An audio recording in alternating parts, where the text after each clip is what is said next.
Good morning, all. Thanks for being in attendance. I think we just have one apology, Councillor Jones. Do you know of any other apologies? There's a couple missing. No? Okay. Thanks. Okay. Does anybody have any declarations of interest?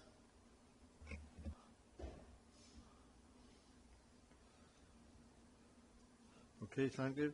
We're going to move on to the minutes of the meeting held on the 4th of September. You should have had a copy of these. It's only the one page. Can I have somebody to propose a true record? Councillor Perkins and second Councillor Howells, thank you. So we'll now move on to the first item on the, sorry, I have to read this out first, if I can find it. Right, there we go. Today's meeting is being filmed for live and subsequent broadcast by the way of the Council's internet site. The images and sound recordings may also be used for training purposes within the Council. As you will see from the agenda papers, generally the public seating areas are not filmed.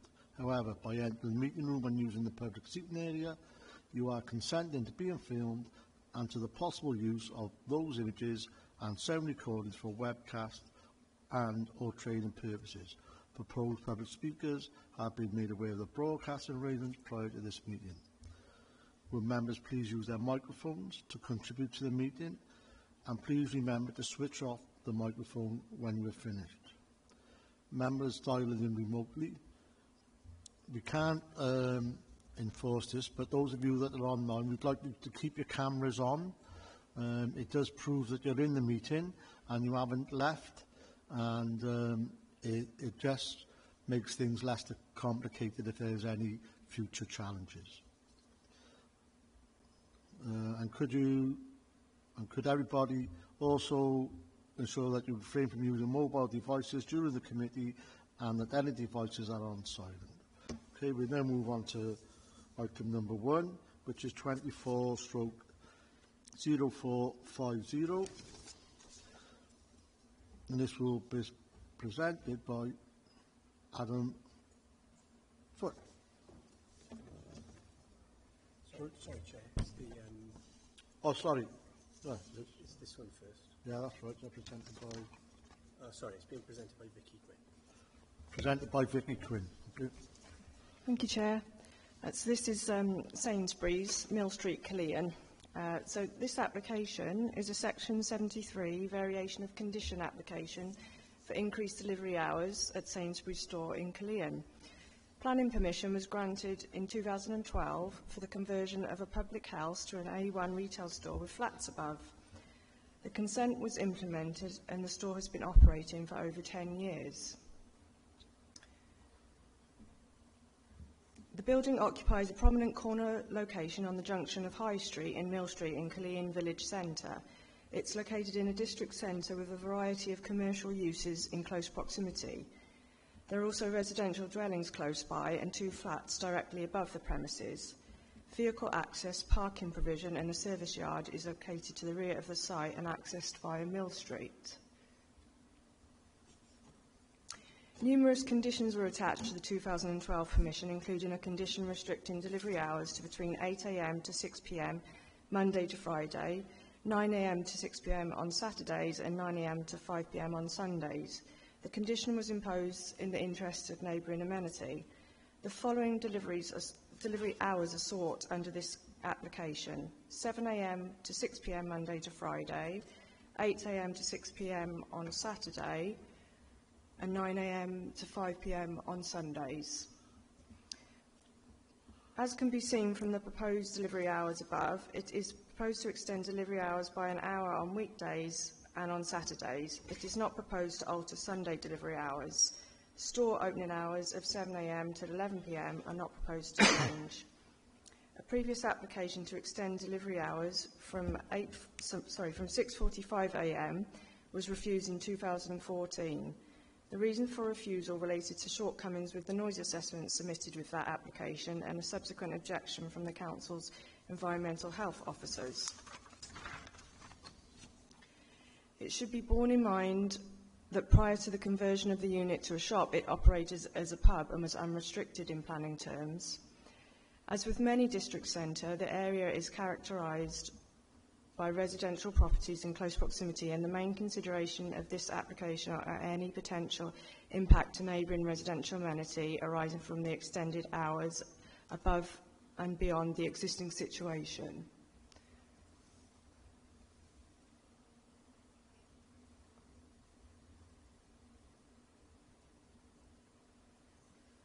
Clean District Centre has a variety of commercial uses, including public houses, estate agents and retail shop, bakery and hairdressers, some of which are likely to be unrestricted in terms of opening and delivery hours. As previously noted, an application to extend opening hours at the store was refused in 2014, and it was noted that the noise assessment accompanying that application had significant shortcomings. Subsequently, the application for the change in delivery hours was refused on the basis that the evidence could not demonstrate that residential amenity could be protected. That application sought delivery hours from 6:45 a.m. as opposed to this application, which seeks delivery hours from 7 a.m. Monday to Fridays. It should be noted that for the purpose of noise levels, prior to 7 a.m. and after 11 p.m. is regarded as night time, and daytime being 7 a.m. to 11 p.m. This impacts the level of noise considered acceptable for the purpose of regulatory standards.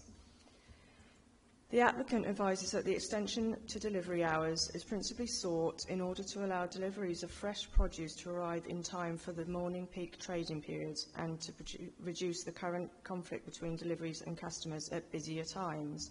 The proposed delivery window would continue to exclude nighttime deliveries throughout the week. A noise impact assessment has been submitted with the application and assesses the impact of the proposed delivery hours on the adjacent residential properties as well as the flats above the store. The report takes into consideration existing baseline noise conditions arising predominantly in this instance from road traffic. This is a standard methodology for the noise assessment, and the document submitted accords with British standards. The noise report concludes that noise levels rated at sensitive facades of the existing properties are at most the same as existing background noise, and the Council's environmental health officers offer no objections to the proposals. The noise assessment is a supporting technical document and must be afforded weight in the decision-making process. The application is also supported by a service yard management plan, which outlines a number of measures that seek to ensure that noise levels during deliveries are minimised. Condition 19 of the original planning permission required the submission of this document for approval. Whilst an application was submitted back in 2014, it was refused as the plan included reference to delivery hours which conflicted with those approved, and so this condition has never been discharged. Some of the examples of the measures contained within the service yard management plan include the way HGVs manoeuvre around the yard and how deliveries are scheduled and handled. Whilst the application is supported by the management plan, the original condition required that these details should specifically include a requirement for the applicant to provide details of how the car park would be managed during deliveries in the interests of highway safety. The management plan accompanying this application is lacking in this regard and is also considered to be vague, and some aspects are unenforceable. It is therefore recommended to members that a condition requiring the submission of a service yard management plan is submitted to the LPA for approval with any forthcoming permission in the interests of neighbouring amenity and highway safety as an additional safeguard. The proposals do not alter vehicle access to and from the site, and the Council's highways officers confirm no objections are offered to the proposals. Condition 11 of the original permission for the store required 2 parking bays to be allocated for use by occupiers of the flats above the store, and these spaces should have lockable bollards. The bollards have never been installed. In granting planning permission for a Section 73 application, the LPA will reimpose conditions that continue to be relevant to the development, and no request has been made to vary or remove any parking-related conditions as part of this submission. As such, it's recommended that a condition requiring these spaces to be provided is included. As noted above, the proposed increase in delivery hours would see it brought in line with the store opening times, and the ability to receive deliveries at the store an hour earlier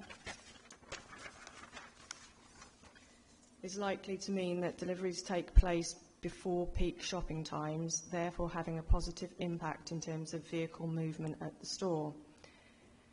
On balance, given the store's location within a district centre where commercial activity is to be expected, having regard to all of the information accompanying this application, but particularly the noise assessment, together with the existing trading hours of the store, it is considered that the increase in delivery times on Mondays to Saturdays would not result in a demonstrably adverse impact to neighbouring residential amenity, and it's recommended that the application be granted with conditions.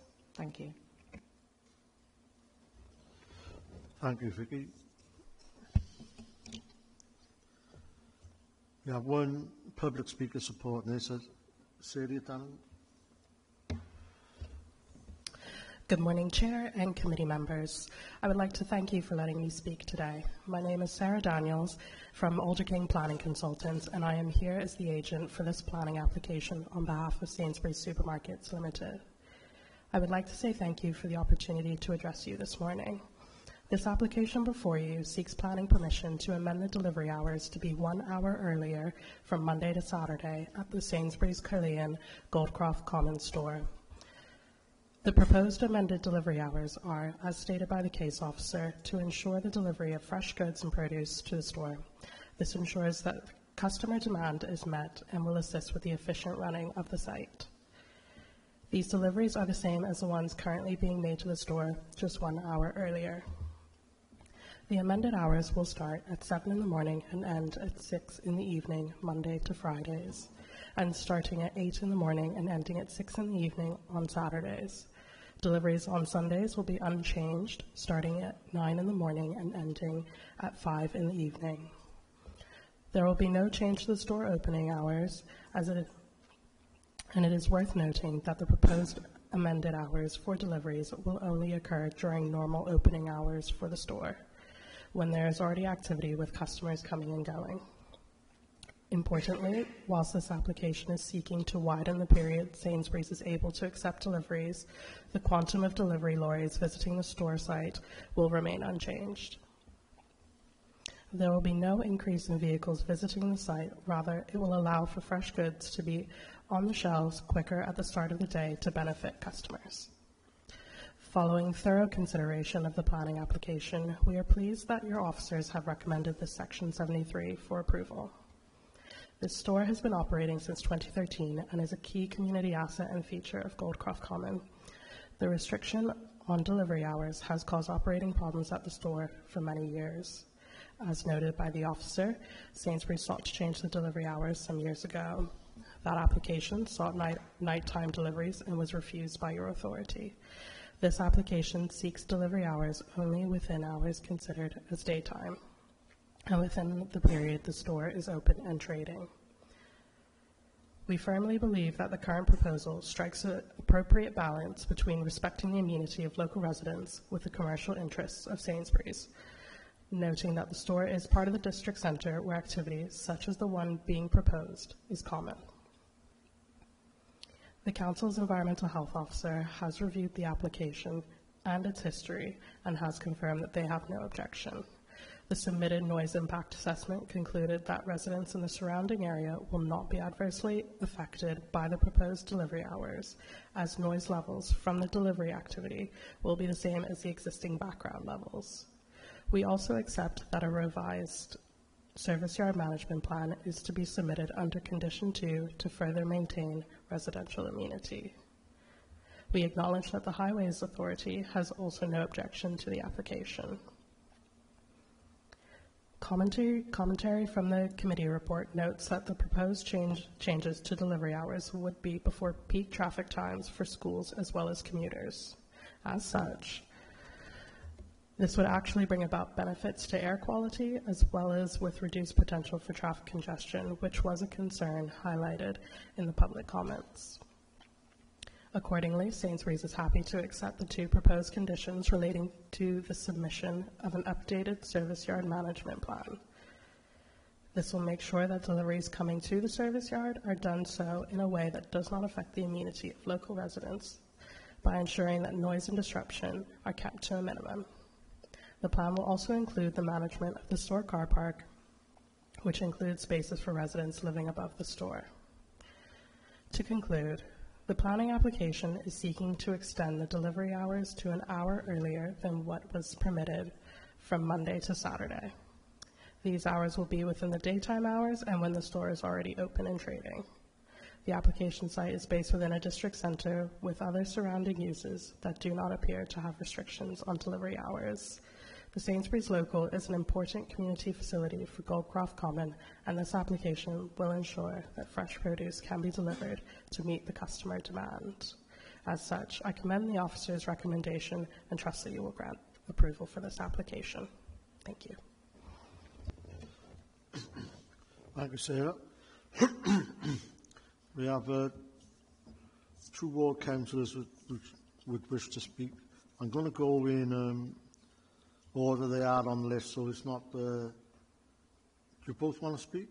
Yeah. You want to speak first, yeah? Councillor Cox? Okay, now, there are 2 of you. There's no time limits, but I don't want to be here for an hour, okay? Okay. Thank you. Councillor Cox? Okay.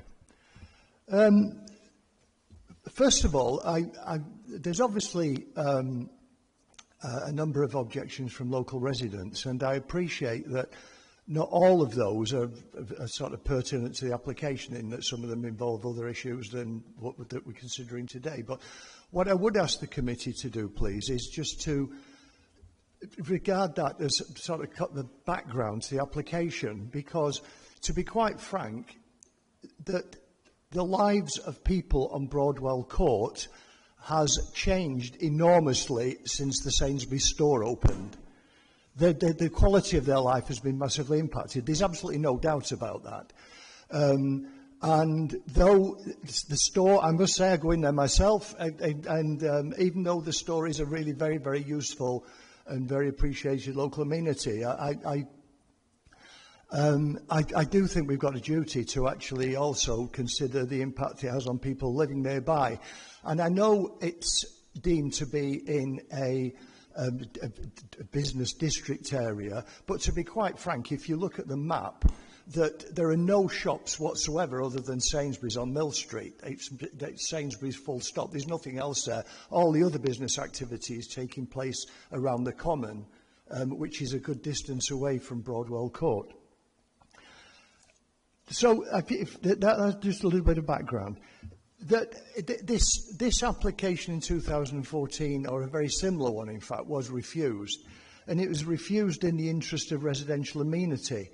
And to be quite frank, I cannot see anything that has changed since 2014. If anything, to speak to people in Cleon, the traffic's got worse, not better.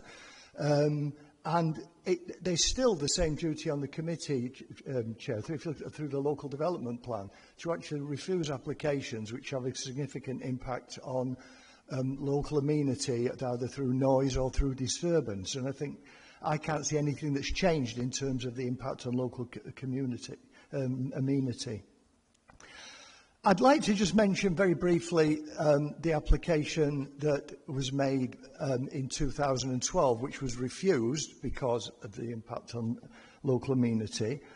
That one thing that's not changed, sadly to say, is the applicant's failure actually to conform to the conditions of the first planning application of 2011, which obviously now is 13 years ago. The council is still waiting for a satisfactory site yard management plan. I note that that's suggested proposed as a condition in this new application. Well, you still haven't seen the last one from 13 years ago, so I'm not quite sure what the confidence is that it's going to be conformed to this time. As well, the original application provided for 2 parking spaces in the Sainsbury's car park for the residents of the flats. That was never, that's 13 years ago again, that's been totally ignored, that has not been adhered to. Those two residents just parked up in Broadwell Court and cause a nuisance in Broadwell Court by putting extra pressure parking on an area which, in terms of parking, is very limited anyway. So I'm not quite sure what confidence we'd have. And it just seems to me that the previous record of an applicant in terms of conforming to conditions should be a factor that the committee should consider in whether to grant a new application. The only thing I can see that's changed in the new application is the technical report, which apparently shows that the level of background noise that's going to on Broadwell Court and the houses on Mill Street of Broadwell Court is going to be no greater than the background traffic of the ambient background noise from local traffic. I'd like to say two things about that. The first thing I'd like to say is the committee is not bound by that report. The officers recommend to the committee that it should be given due weight. There's no total obligation to be bound by that report. And to be quite frank, that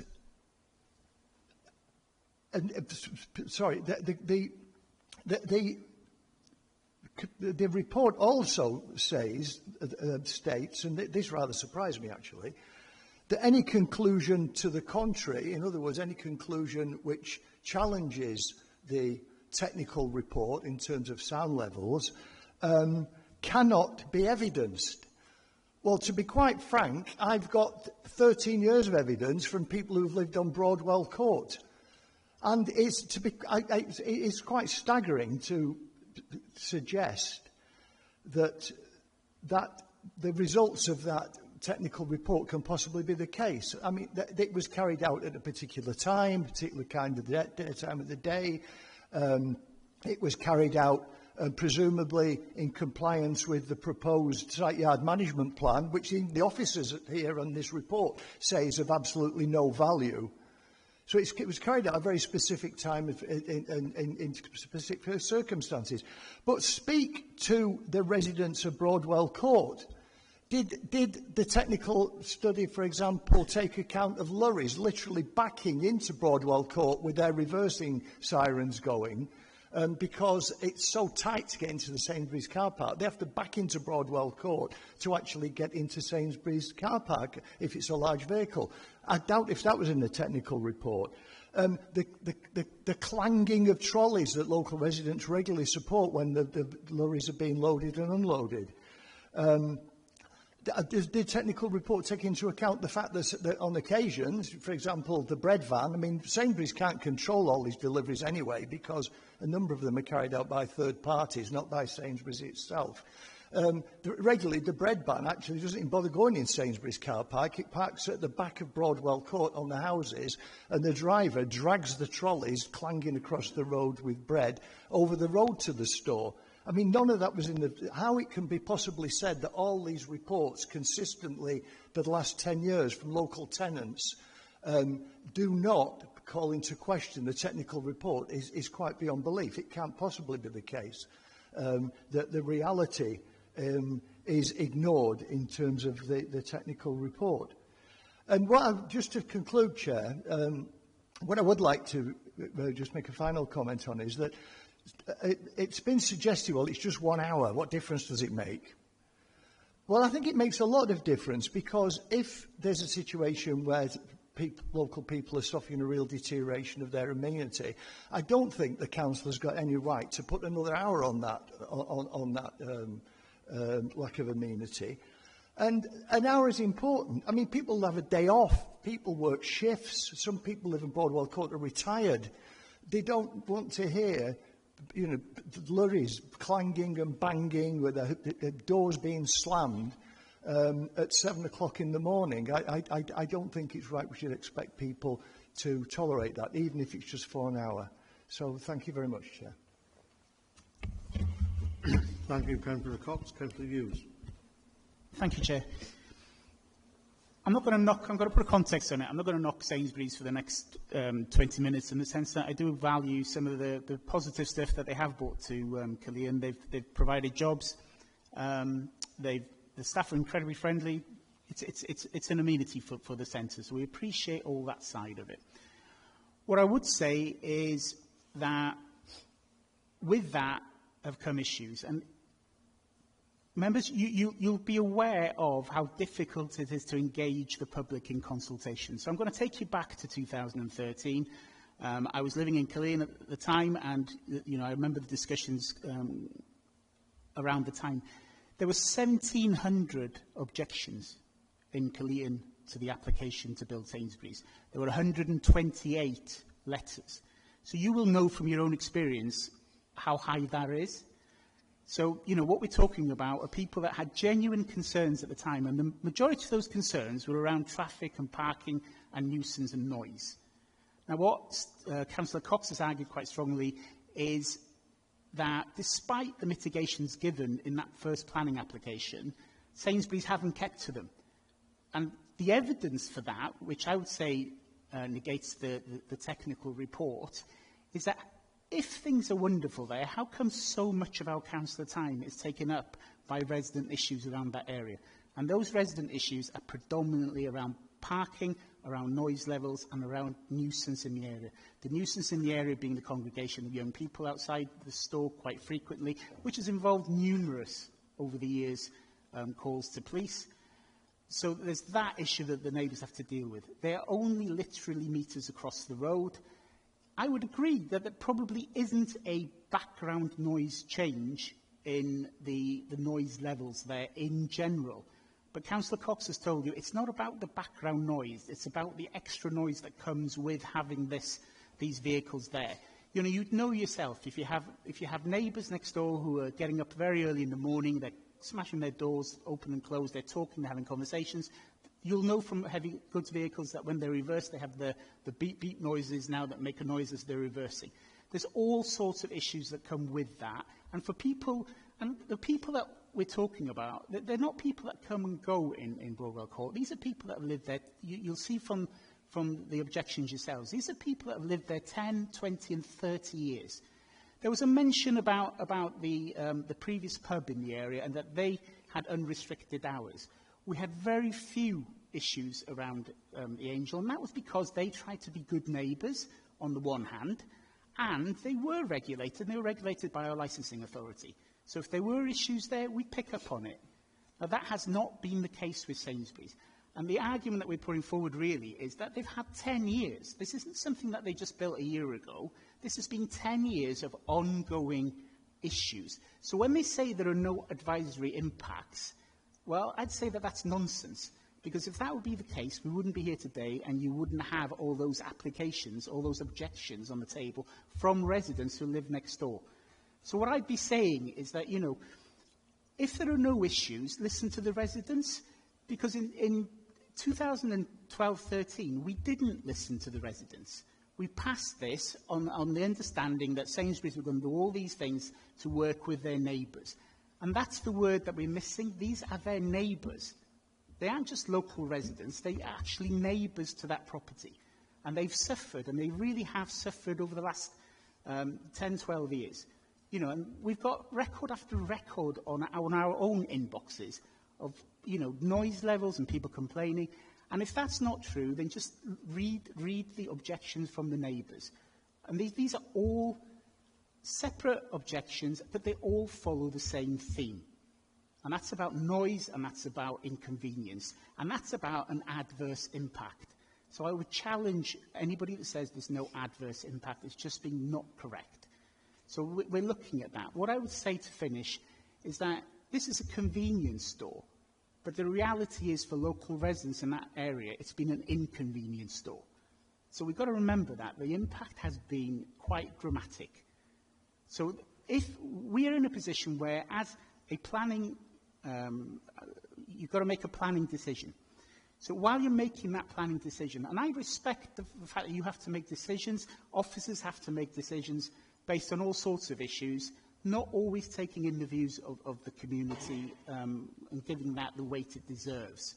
So that's important for me.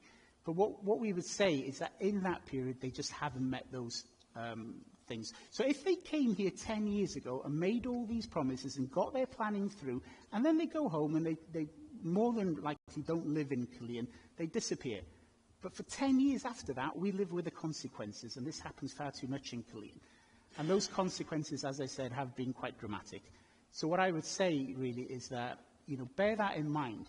Because if they're making promises now that they haven't kept 10 years ago, are they going to keep to those promises now? What I would be saying is that in future, whatever the decision today, I'd be asking Sainsbury's to actually think about working with those residents in Burwell Court and actually coming to viable solutions that we can bring forward that actually make sense, rather than sit here and get into a them and us situation, which will benefit nobody. Whatever the decision is today, it actually benefits one side is going to lose quite dramatically. But what I'm saying is that we do have a duty to look after that community, and that community has suffered adverse impact, and this will make it much worse. Thank you. Thank you, Councillor Hughes. We'll now open up to questions from the floor. We'll start with Councillor Routley.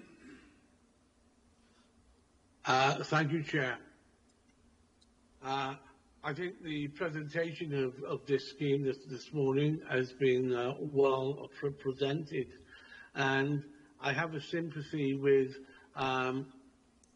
what they're trying to achieve here, Sainsbury's, which is starting to avoid traffic at 8. As we know, Killeen is a very busy area for schools and for people transporting to work. That being said, well,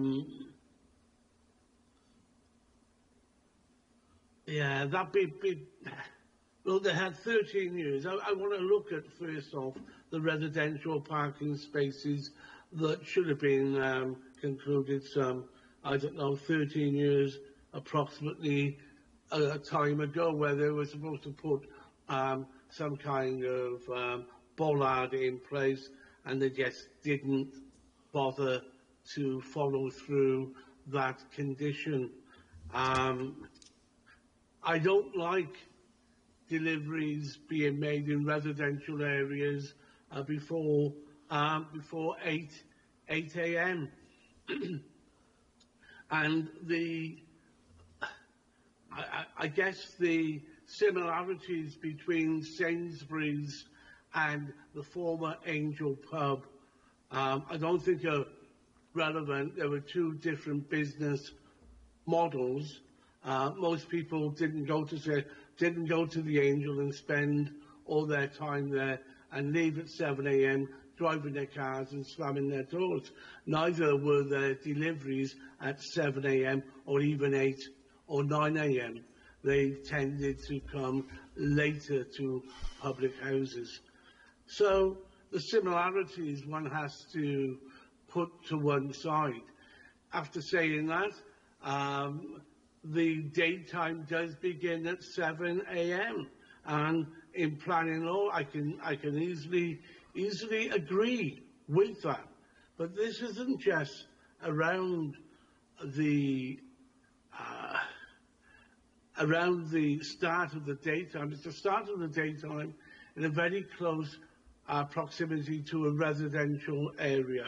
What actually does concern me is when the vehicles are reversing in, maybe 5 to 7, so they can start unloading at 7, 10 to 7. No one's going to be there to challenge these people undertaking these activities, and the driver gets out and slams his door. All this will impact upon the noise level and quality of life for residents in that area. I think we need to go back to the beginning. We need to have the management scheme in place. We also need to have the residential parking secured. And I think we need to have a more meaningful noise evaluation based upon that time. And at the moment, Chairman, unless I'm convinced differently, I can't see how I would be able to support this application. Thank you. Okay, thank you. Councillor Reynolds? Thank you, Chair.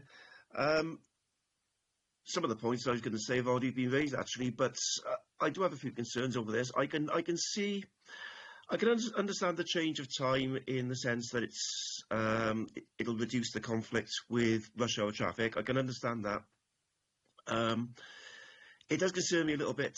I mean, I've raised this with other applications as well, how what we sort of feel, what we know is right at the smell test, if you like, conflicts with the actual planning regulations. A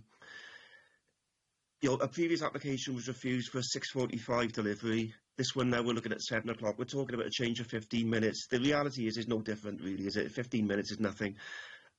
Whereas the technicality is it goes into daytime rather than nighttime. So by the letter of the law, I suppose we have to accept that. But as the councillor has very well explained, the reality for the residents, that they're going to be impacted in exactly the same way, and probably a worse way. One of the conditions, one of the items that does concern me a lot is the previous conditions that were imposed on Sainsbury's. I just find it incredible that they haven't been enforced and they've been allowed to get away with not adhering to those conditions for so many years. And now there's new conditions being proposed, such as telling the drivers not to slam their doors, not to rev their engines, etc. I just can't, for the life of me, see how that could be effectively enforced. And even if it is, maybe for a while, we all know what happens over a period of time. It'll start to slacken off. The enforcement won't be as rigid, and things will revert back to how it was before. It does concern me, I must be honest. The residents are so close to that store, and the other question I've got really is why now? Why does this after being there for 13 years? Why is this suddenly a problem now? They've managed to run that store quite effectively, and as Councillor Hughes said, they've provided the amenity for their residents without a problem for so many years. Why do they need this change now? So I do have some concerns over this, mainly for the residents. Thank you, Chair. Okay. Excuse me. So there's no real questions here. That's just some points you want to bring up. Yes. Is there anybody in the room have any questions? Councillor Owls. Excuse me. Thanks, Chair. Maybe observations rather than questions. It's really important that the Planning Committee take account of the elected members' views. It's pleasing to see both of you attend today and sort of represent your constituents, ward members, so passionately. That's really important for me, that we listen to the impact on the community here. I concur with sort of Councillor Reynolds' points about the sort of 15-minute difference essentially making all the difference. And there is also the history which sort of Councillor Cox outlines of the applicant's sort of failure to discharge conditions and carry on regardless on previous applications, which does sort of concern me. And so if we impose a number of conditions to try and make this work, in reality, are they going to follow through with him? And what, I guess the question is, what teeth have we got to enforce those things if the applicant just carries on regardless and does these things? The residents in their objections allude to deliveries already happening at 4 AM and 5 AM in the morning. Is that the reality, or is that an exaggeration? I don't know, but it does concern me that there's a huge impact on elderly residents, I think, who are quite vulnerable, very close to that convenience store. So that's concerns for me. Okay, thank you. Councillor Watkins. Thank you, Chair. It is working.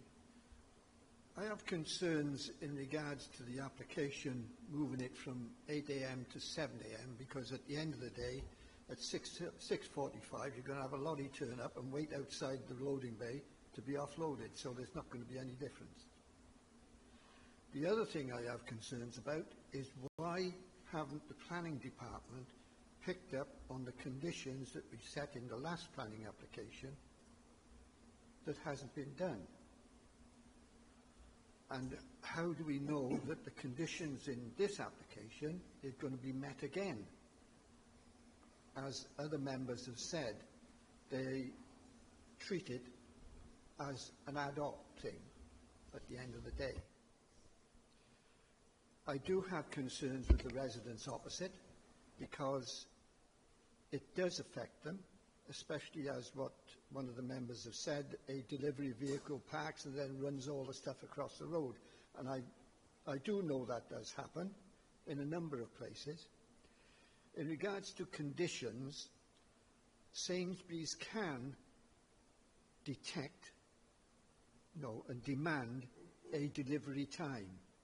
There is no reason why they cannot say to the delivery people, you will deliver between 8 and 9 in the morning or 9 and 10 in the morning, whichever the case may be. So they can determine the times that deliveries can be made. We've put that in a number of conditions within other applications, so there's no reason why. I understand why they want to do it. The other condition in regards to the parking for the two flats or residents of the two flats which are above the store, is there a reason why they haven't been done? Like, for instance, the turning area for the vehicle offloading. Perhaps that can't be done. And I don't see on the plan of the car parking of where those car parking spaces are. It doesn't determine where they are. All it determines is where the disabled parking space is. That's all I've got to say, Chair. Thank you. Andrew, like 4 people have spoken, and they've all spoken about near enough the same concerns. But there is one question, and I think Andrew can answer, about the last planning and why things haven't been taking place. Yeah, thank you, Chair. There's a few things to note, which I will go through in sequence. The previous application was granted planning permission more than 10 years ago. Those conditions have been breached for more than 10 years. With planning conditions, we as officers don't have the resources to go out and monitor every site. We are reliant, we've got an enforcement team that monitor any complaints we get. We haven't had any complaints with regards to breach of the condition on this site in terms of the lack of the 2 car parking spaces or the lack of a delivery management plan. The store is open already from 7 AM. People can drive into that car park, open their doors, close them at 7 o'clock now. Talk about people turning up early. That could be exactly the case with a customer arriving early. The previous application that was refused in 2014 was refused because there wasn't, the council as officers had concerns with a noise impact assessment that was submitted. So the methodology was flawed. So we didn't have confidence at that juncture that the proposal would not impact on residential amenity over and above the existing situation. This application is different. I can't say why they have submitted it now. It's not for us to determine that. It's to consider whether it's acceptable or not. The application's been supported by a noise assessment that's been undertaken in accordance with the British Standard methodology. It's been reviewed by environmental health officers and found to be acceptable. Environmental health officers have not said there are loads of complaints here, it's already an issue, adding to that will cause more issues. So that is a material factor in the determination of this application. You'll note conditions 2 and 3 of this application. So just to let you know where we are, if this application is refused, whatever happens with this application, at the present time, we cannot take enforcement action about the lack of those 2 car parking spaces or the lack of a delivery management plan. We're out of time. we've got 10 years to take action. That is because that is considered a sufficient time for someone to say, there's a problem here, you need to do something about it. That's not happened. So that's where we are. Conditions 2 and 3 specifically relate to before this use hereby permitted. So if members grant permission today and someone starts occupying, it says, delivering at 7 o'clock in the morning, before 8 o'clock, before they're allowed, then we've got another trigger point that they are in breach of those conditions with regards to the service management plan and the car parking. With car parking, all we can do is make sure it's provided. Some residents could still park elsewhere if they wished. That's all we can do. So, as I said, we as officers have got no technical objection to this. Note the feelings of residents. I get that. But the store's already open from 7 o'clock. So it's not just a difference of looking at 6:45 to 7. It's looking at the store opens at 7 at the moment. Is allowing deliveries an additional hour when the store's already open acceptable in terms of the impact on residential amenity? We've got no evidence to say that that will result in increased noise or disturbance to residents, so therefore we are recommending approval for this application. Thank you, Chair. Thank you, Andrew. Any other question, comment? Councillor Watkins? This one I forgot, Chair. They mentioned about deliveries parking in the court opposite. Is there double yellow lines on that part of the road in the court or not? No idea, Councillor, but people could park there anyway. Trucks could park there. If there were double yellow lines, it would be a separate matter for the police. Okay. No other questions, comments? Okay. Okay. The recommendation is granted with conditions. Do I have a proposal, please? Sorry, Councillor Routley, late hand. Yeah, thank you. You sound like a VAR person there. I think bringing this back under the control of the planning authority now, at the moment, as I said, when I spoke previously, I could see no reason as to why I could support the application. Now I can see a reason, because this application, with regards to enforcement, is outside our control. And it's a balancing act now between, do we bring it back under control or do we throw it all out? And for me, the balancing act is to bring it back under control. I didn't realise that there hadn't been any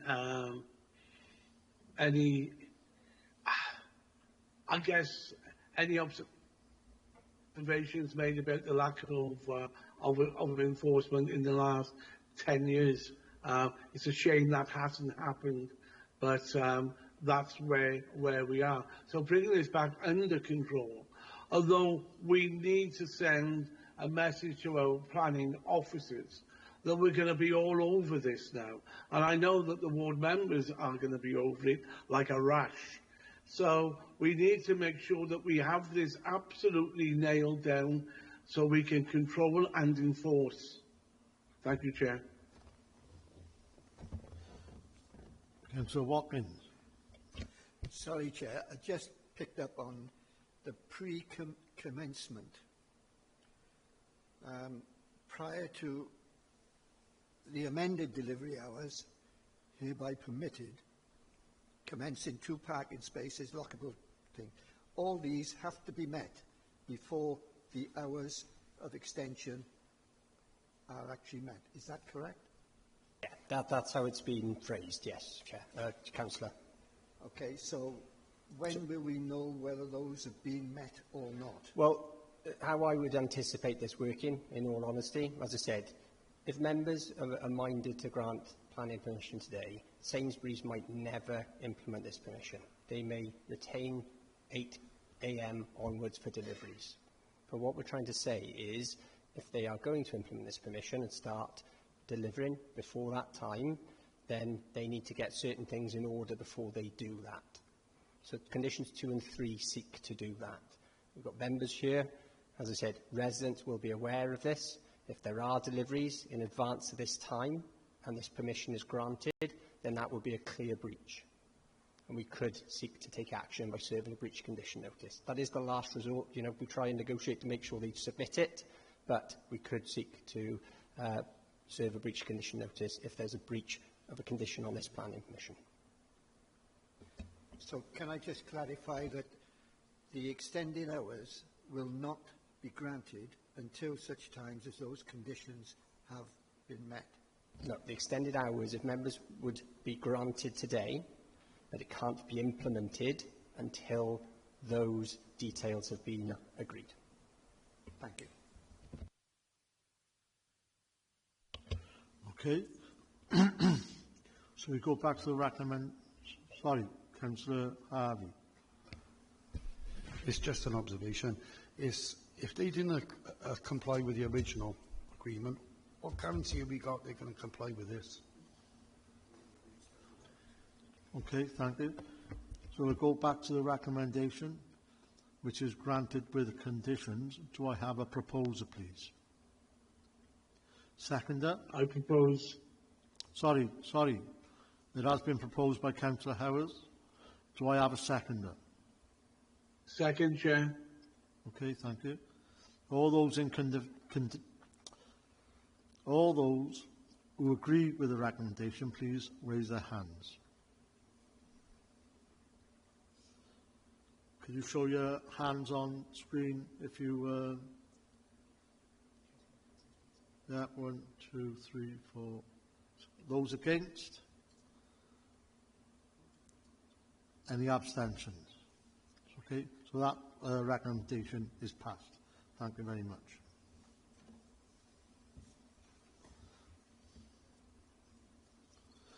Thank you, speakers.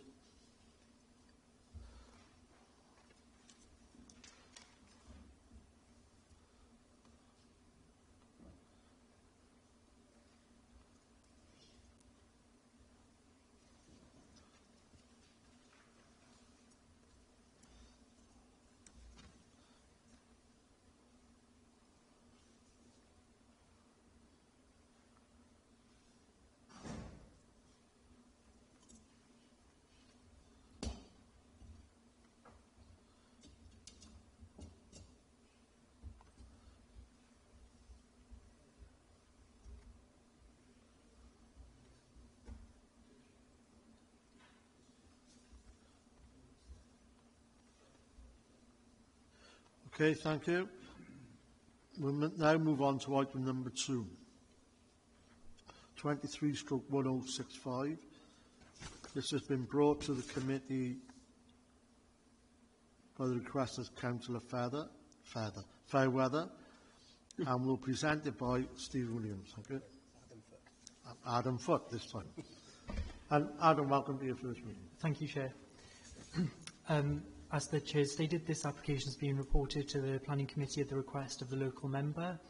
The application site comprises a 2.5-storey semi-detached dwelling occupying a corner plot on Stowe Hill. The site is within the Stowe Park Conservation Area, designated to protect the Victorian character of the area, and is within close proximity to the Handpost Local Centre.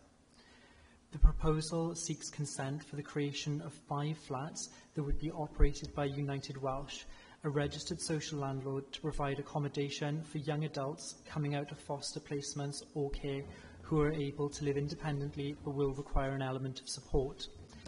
The accommodation is proposed to be arranged with 2 flats on the ground floor, as shown on screen, 2 on the first floor, with a communal laundry area, and 1 on the second floor. The external alterations to the dwelling are limited to the internal reconfiguration, removal of the conservatory, the erection of bird and bat boxes as part of the biodiversity enhancements, and solar panels proposed to be sited on the rear roof plane. Other alterations include the demolition and rebuilding of the external boundary wall, which members will note from the photographs have been subject to a number of alterations and repair works. You'll see the iron crosses within that wall, and that picture sort of demonstrates it, the significant bowing of the wall towards the public footpath. Additionally, the parking area is proposed to be relaid, and the siting of a bin and cycle stores are shown within on the proposed plans. The majority of the physical works are considered to be minor and acceptable, avoiding any adverse impact upon the character of the area. The demolition of the wall will require separate conservation area consent. An application is currently being considered by the local planning authority in conjunction with this application. The development would result in the intensification of the existing residential use. However, no objection is raised to a greater intensity of the existing residential use within this area. The site is considered to be capable of accommodating the use without resulting in overdevelopment. Parking provision would be maintained at the existing 2 spaces. The application has been supported by reports outlining the parking need for the proposed use and accounts for existing parking demand in the area. The proposed parking provision has been deemed acceptable given the sustainable location, which affords occupiers easy access to local amenities and modes of public transport. The local authority's highways engineer has raised no concern in this respect. In summary, the proposed development would provide a much-needed form of affordable housing on a site currently benefiting from a residential use. No objection is raised in respect to this application, and it's therefore recommended for approval. Thank you, Chair. Thank you. Open the floor. We don't have any public speakers or councillors, so open the floor to questions. Councillor Watkins. Sorry, Chair. The officer mentioned about on the first floor they have a laundry. Do they have a laundry on the ground floor? No, it's just one laundry for the entire property, so each of the 5 flats would have access to that laundry. It's just sited on the first floor in response to the proposed internal configurations that have been designed around maintaining the chimney stacks and the chimneys for the property, which were deemed to be necessary to be retained as part of the conservation area and to maintain the character of the area. So that's the reason it was cited there, due to sort of practicalities of the existing build. Right. Who does, sorry Chair, who do we have to, or who do they have to, the applicant have to, in regards to deal with individuals in regards to the wall? Because obviously it's a very busy area that is, and I am concerned about impact on traffic. Is it a special CADU, or is this listed, or don't we know? So the wall is not listed. However, because of its position within the conservation area, it does require conservation area consent. So that is something that the local authority would grant. So it would be done in conjunction with our colleagues in Heritage and Highways with their input. Thank you. Any further questions, Councillor Jordan? Yeah, thanks, Chair. You're saying this for age 18 leaving foster care or residential care homes or anything else. Is there any provision or room for supported living to be living actually at the property as well, or no? That isn't the intention of this property. So the mechanism or the rationale for this particular use is to provide a supported environment for young adults who are able to live independently, however will require some additional sort of support in terms of life skills, and it's essentially deemed to be a stepping stone into a more permanent placement. What they've found is in managing developments, or in managing or helping people come out of these foster or care placements and putting them straight into an unsupported environment, it tends to have some adverse impacts in terms of people not being equipped for independent living. So this provides that stepping stone. Councillor Reynolds. Thank you, Chair. Not a question, just a couple of quick comments, really. Positive comments, I hope. It was not so long ago that the Council voted, I think we were the first in Wales, to declare that care leavers as a protected characteristic. And, this sort of support, I think, can only be welcomed. We're also well aware, we're very well aware of the shortage of social housing and housing in general. So I think whichever way you look at it, this looks like a very positive development to me. I'm all in favour of it. Thank you, Chair. Councillor Linton. Yes, Chair, thank you. I'll agree with the last speaker there that having people come to me asking for houses and a rough sleeping youngsters, I think this is an excellent idea, and with the lack of housing for young people and anybody else at the moment, the pressures that we're under, I think it's a welcome development, and I do think we should have a bit more of these for the youngsters. Thank you, Chair. Councillor Routley. Thank you, Chair.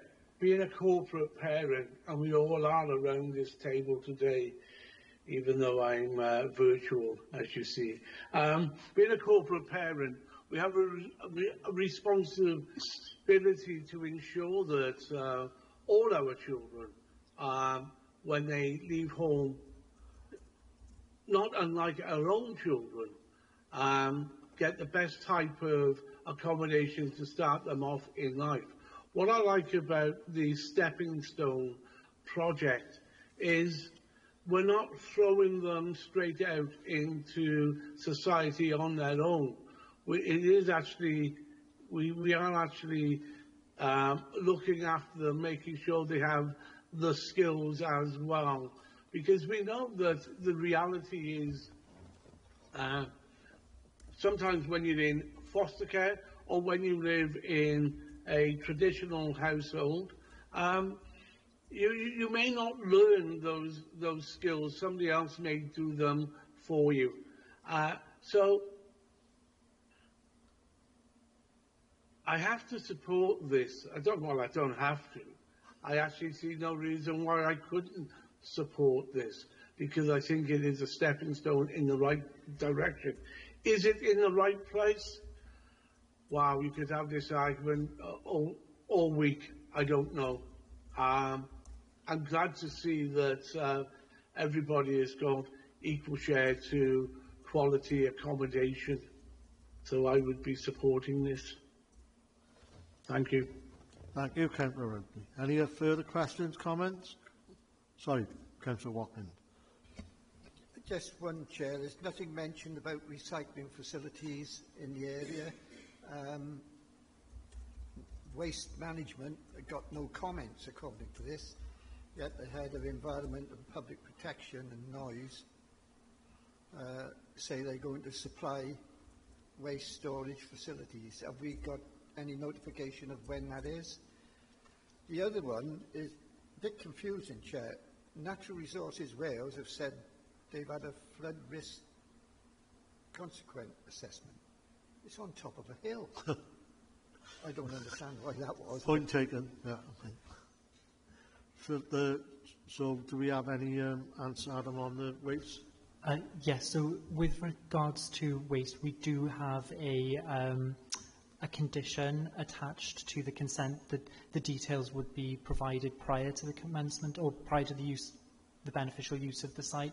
So they have shown an indicative location for the waste along that rear boundary. So we're satisfied with that location in terms of being able to service the bins essentially from that area onto the pavement relatively easily, and it's also separated from the amenity space, so it won't have an adverse impact for residents. So we don't have an issue in regards to that. Okay, thank you. Councillor Linton, your camera's gone off. Can you confirm you're still with us, please?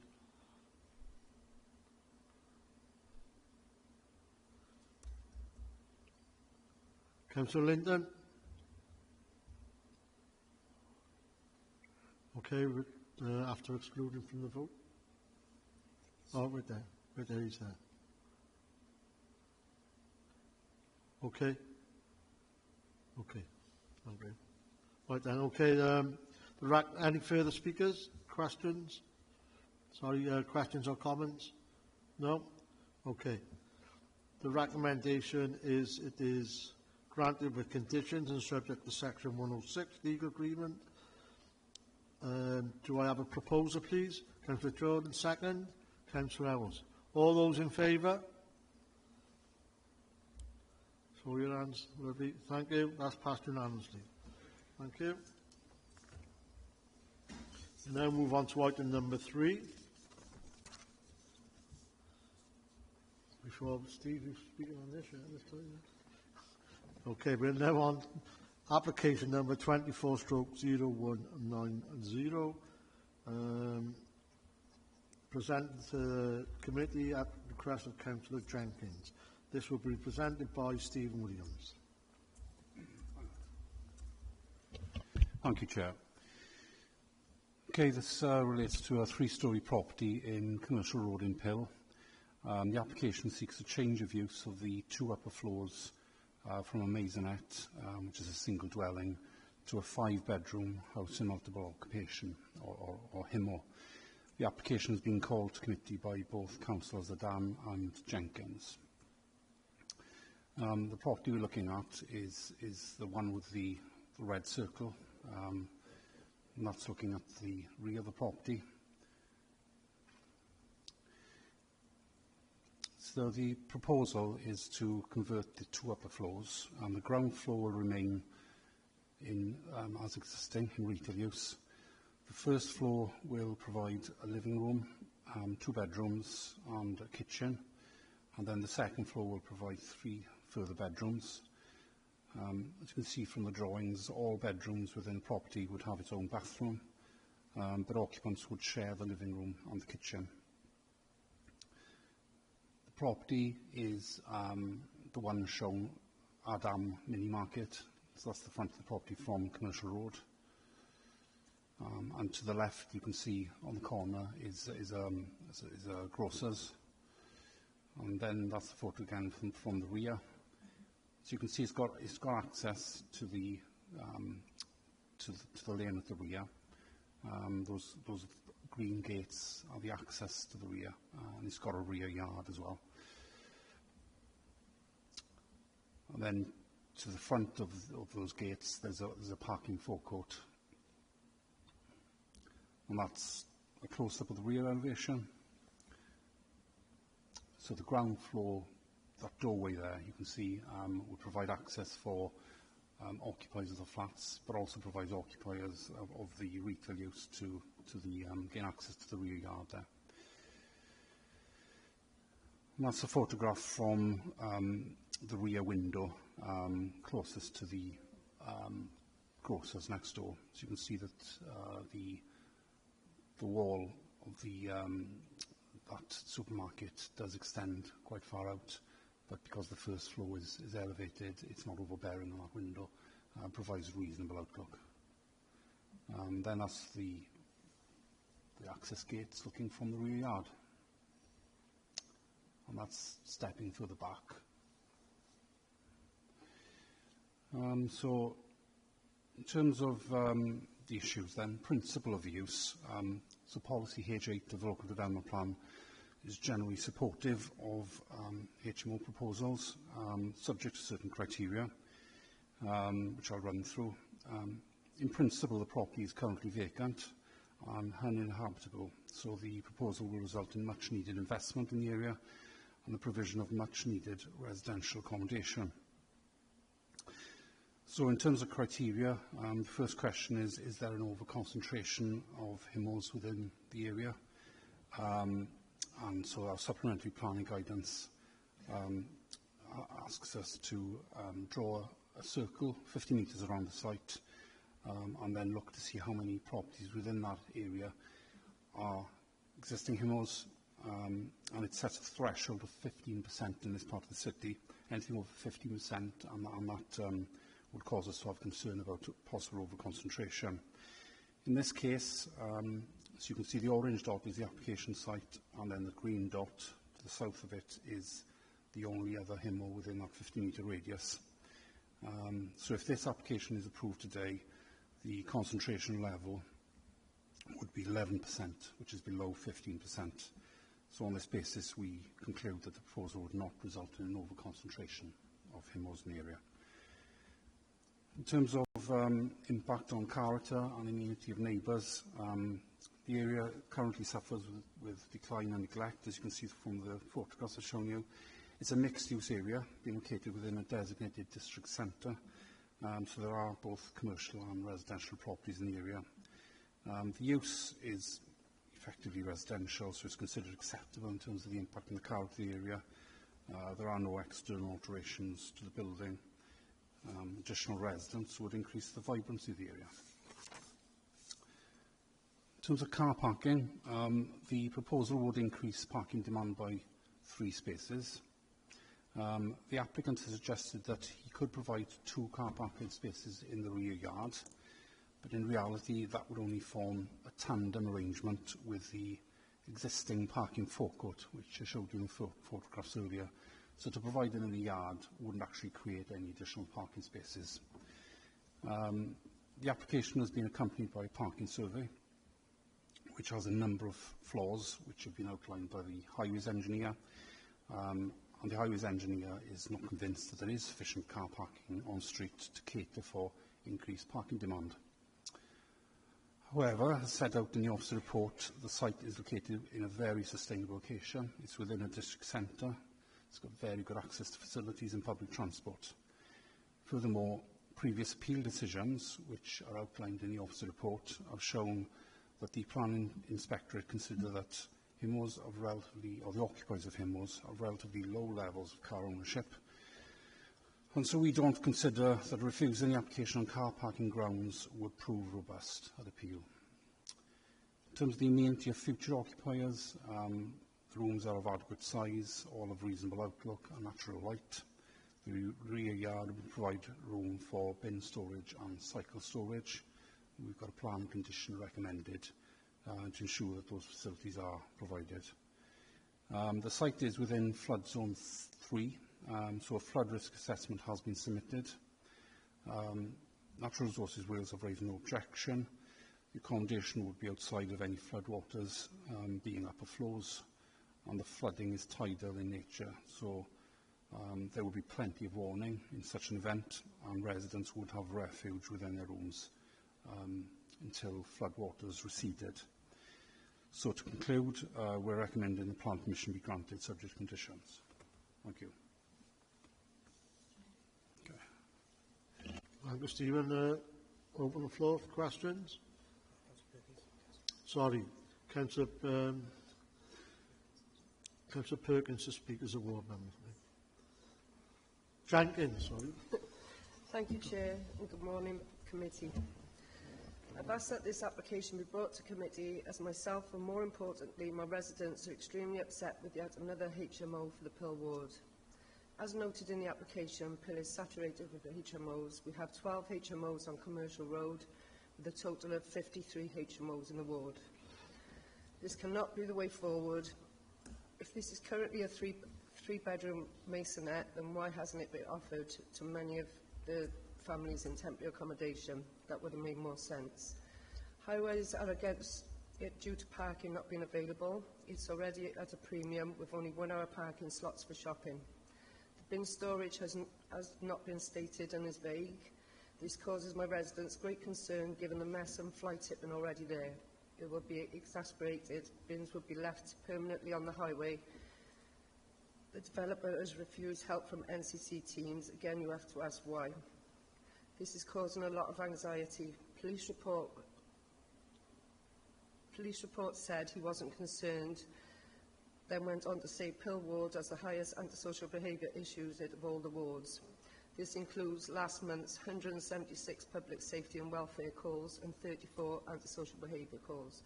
In addition, the PSBO just last month has been extended, and what does that tell you? Our local policing team are working with NCC to identify unlicensed HMOs in the area too. On the application, it discusses sewerage, and in the applicant's response to connecting the drainage up to the current drainage, the applicant has answered unknown. He doesn't know if he is connecting the pipework to the existing, or even if the existing would be able to accommodate further bathrooms. There is already another HMO inside the 50-metre radius, therefore this application should have already been refused. I know that there are more HMOs just outside this 50-metre radius, just opposite, in fact, and next door. Increasing the population of Pill is not the answer. HMOs are not the answer. Pill is an amazing community, but the residents have made it clear they have had enough. Planning rules state you have to have planning reasons to object. The reasons are very clear in the report, and it is also NCC teams who are recommending refusal. How it has got this far is beyond me. If you are to consider giving planning for this, I would urge you all to do a site visit before you make your decision, as you cannot make a decision based on plans on a piece of paper. This is affecting real people who care for their community and have had to endure so much already. Please make the right decision, as the community mental health is in your hands. We as councillors work for our residents, and we have a duty to do what we can to make our communities safe and consider the adverse impact on local communities in Pill. And I would beg you, if I thought it would help, to please refuse this application. Thank you. Thank you, Councillor Jenkins. Any questions? Councillor Jordan. Yeah, thanks, Chair. I know it's not, this doesn't come under the remit with the planning for this, but recently in Pill, we've had quite a few fires actually in buildings above the properties of shops. But it doesn't seem where there's any escape for these people if anything happens to that at all, even though it comes under the fire regulations and everything else. Where's the exit to leave that property? At the front or the back?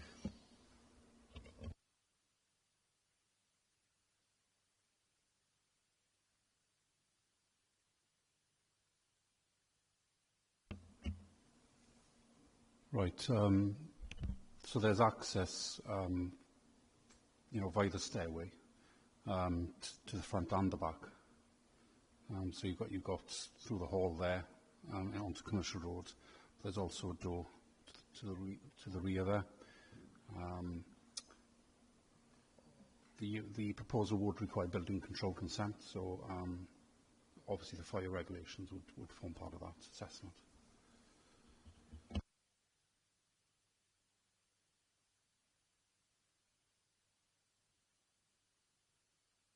Sorry, Councillor Reynolds. Thank you, Chair. Is there any chance you could go back to the picture showing the 50-metre radius, please? I'm going to sound like a broken record with this, because I just find this so frustrating that common sense seems to be overridden constantly with very rigid planning regulations that we obviously we have to abide by them. But in that blue circle, obviously, there's one other HMO. Just outside that circle, there's a green dot and an orange dot. Are they HMOs as well? Can I just confirm? The green dot is, I'm not sure what the orange dot is. I don't think that is. No, it's just the green dot. Right, because what concerns me, I mean, Pill obviously, as we all know, has a huge concentration of HMOs at the moment. I know Councillor Jenkins in her written submission said that there are 12 HMOs on this road. 12 on this one road. And yet we have to just completely disregard them, pretend they're not there. I mean, in terms of a 50-metre radius, you could have an HMO 51 metres to the north, 51 metres to the west, 51 metres to the east, and 51 metres to the south. And we'd have to just pretend they're not there. And I find this so frustrating. Common sense tells me that we cannot put another HMO in this area. And yet, I'm sure I'll be told that if it goes to appeal, we'll lose. I don't know whether we can get any further advice on that, but I do find this so frustrating. And it happens so often. Thank you, Chair. Yeah, I can't confirm how many HMOs are in Commercial Road. I haven't got that information in front of me, but these applications are assessed against policy, and we've got the supplementary planning guidance that's been adopted, and this is the methodology that's been set out in the supplementary planning guidance that we look at the 50-metre radius. So we've got to take that into account. We've got to be consistent in our decision making. So my advice is this is how you should be assessing in accordance with supplementary planning guidance. Councillor Harvey. Thank you, Chair. Maybe Councillor Jenkins can tell us how many HMOs are on that street. 12. I do have a few... Sorry, Councillor. Councillor Jenkins has advised that there are 12 HMOs on Commercial Road, which is obviously a long road in itself, not just on the screen. Right. I do have a few concerns. One is parking. I don't think we can allow this. If we allow this to go through what is inadequate parking, we're setting a precedence for other HMOs. Also, bin storage. And my biggest concern is the waste. To respond unknown, this is going from a 3-bedroom flat to a 5-, 6-bedroom HMO, 5-bedroom HMO. That sewage system is going to be overloaded. They're old systems, so are we going to have excrement in the street? I think these things should be looked at before this.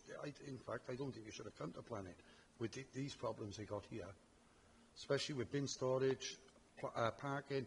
It's overloaded out with parking as it is. And to show that back entrance, there's 2 cars here, I'm sure, are legally parked, blocking the back entrance to the place. So it's just, I don't understand how it's got here. With other HMOs, we refused on one of these, never mind all 3. Thank you.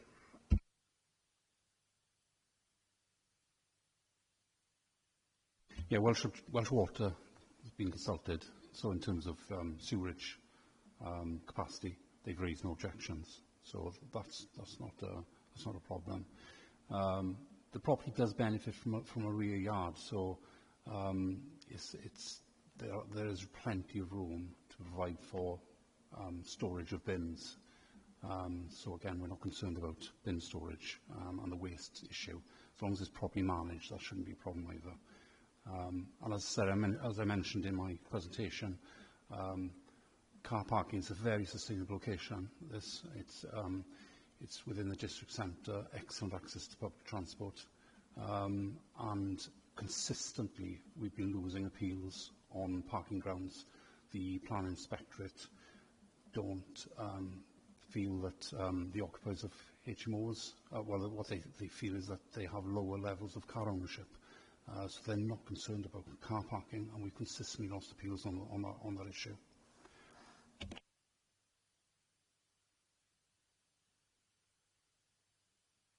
Councillor Routley.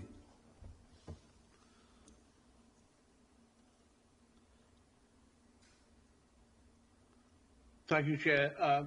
You'll be glad to hear that most of the questions have been asked now. The only thing that I'm leaning towards at this stage for me is a site visit, and that's what I will be proposing, Chair. And I'm quite happy to do that now, or we could take that at the end of this.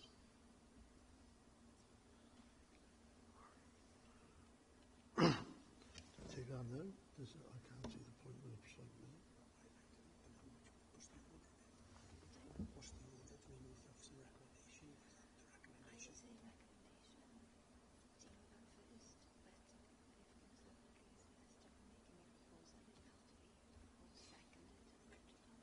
Okay, thank you. Councillor Evans.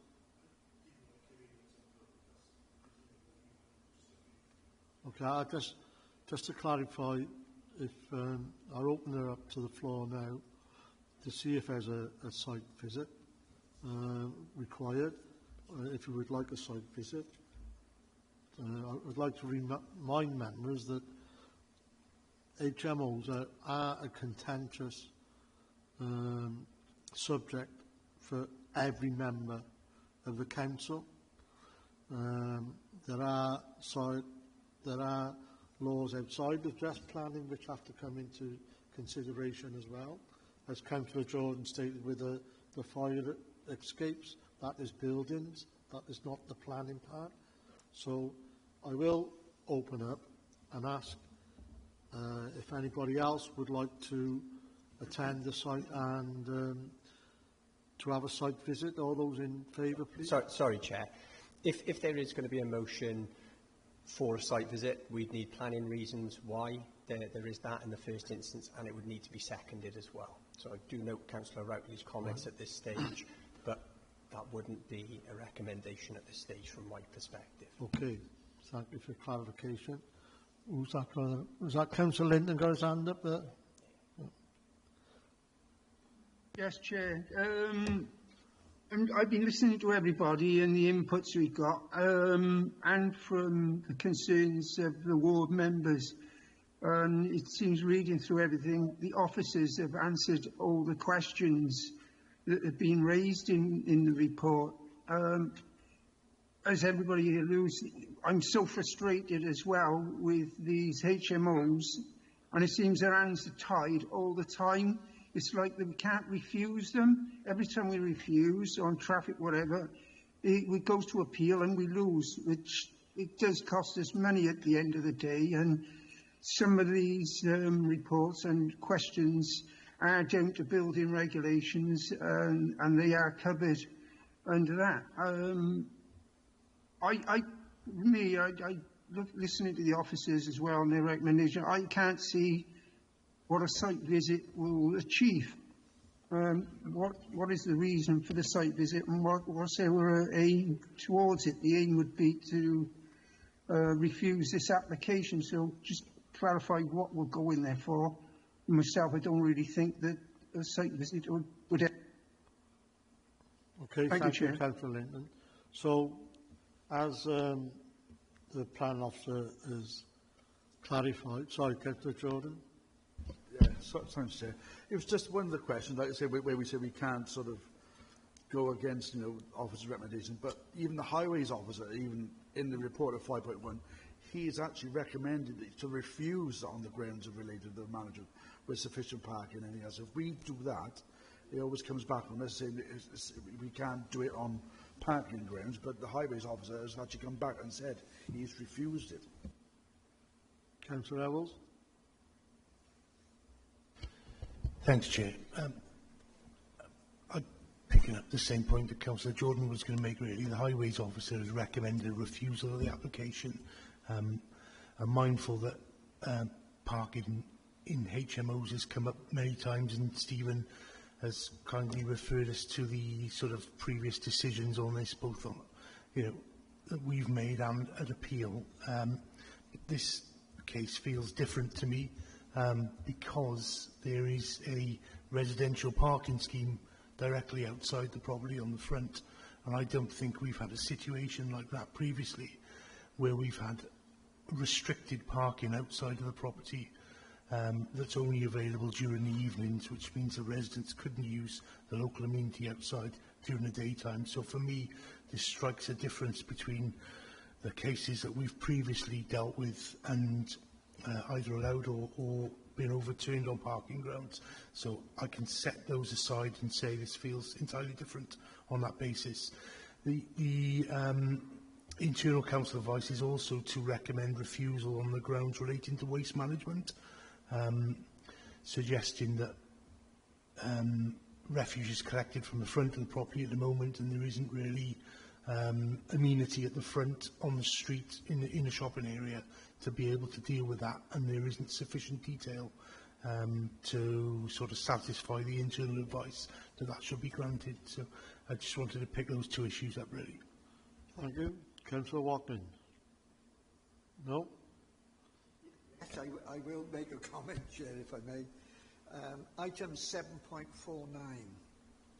Test 7, flood emergency plans and procedures produced by the developer must be in place. The flood emergency management arrangements document has not been submitted. The local planning authority does not have the in-house expertise to judge the effectiveness of the emergency plan. Other members can read the rest of it. So, in my opinion, I would turn the application down, but that plan is not in place or understood to be in place. It says, after that, it says that planning officers are therefore not in a position to comment upon the achieved effectiveness of the flood emergency management arrangements. I understand about staffing, but at the end of the day, if we allow this and the emergency plan is not effective enough, then we are going to be in trouble, or certain people are going to be in trouble in regards to members living above the shop. Thank you, Chair. Thank you, Councillor Watkins. Shall I just respond to that point? Yes, the flood management plans is something that's suggested by Natural Resources Wales that the owners of properties do, but they don't comment on them. They won't provide any advice on them. We don't have any internal experts in the council to advise on that, and we as planning officers are certainly not experts in flooding either. So we, Natural Resources Wales will refer to the need for these plans, but as there are no experts prepared to comment on them, we can't require them to be submitted because we have no way of checking whether they're okay or not. So it's effectively an issue of responsibility that falls on the owner of the property. Yeah, and it's also worth noting, Councillor, that this is already in a residential use. The first and second floors have already been used for residential use. Councillor Perkins. Thank you. So, going back to the waste management, you said that the waste management, there's area in the back yard. So, but the waste is collected on the front street. How do they get their waste from the backyard to the front street through a commercial property? Yes, the residents have got access to the rear yard, so they can bring the waste through the corridor from the back to the front. Yeah, and again, it's an existing residential property that already accrues waste. There's already facilities in place. You know, this property's been serviced already. So we're looking at, is the impact greater of bringing additional waste through that corridor to be serviced at the front than existing? That's the question you've got to consider. There's enough space on site for storage in the rear yard. So, as I said, the management of it, is there a condition on management, Steve? Yes. Yeah, and there's a condition with regards to waste management as well. So, if that circle was a bit this way, would that other green dot be in it, and then would it take it over the 15%? So, as I said, the process of how we assess this is set out in the SPG. The properties within that radius currently are 18, and there are 2 properties. If the radius was bigger, then yes, that green property would be included. But there would be other properties included as well, to the north, to the south, to the east. And as I said, let's just include that one property. If there were 19 properties instead of 18, then that percentage would go up to 16%, 15.5%. The threshold's 15%. Now, we're just looking one way. Councillor Reynolds said if there was all around the outside of that area, there were HMOs, then yes, we would consider that. Because, as I said, there'd be a lot in that area, and we'd have more evidence to demonstrate that community cohesion, the percentage, the threshold, obviously there's other factors there. We've got one other HMO shown on that screen, and as I said, even if that was included, it would marginally exceed the threshold of 15.5, 16%.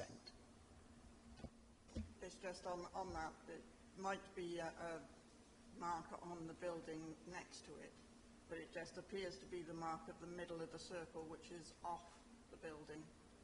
It might be an optical illusion. Councillor Jordan. Yeah, thanks, Chair. Can we put the pictures back out again of the layout, please, of the floor plans for me a second, please?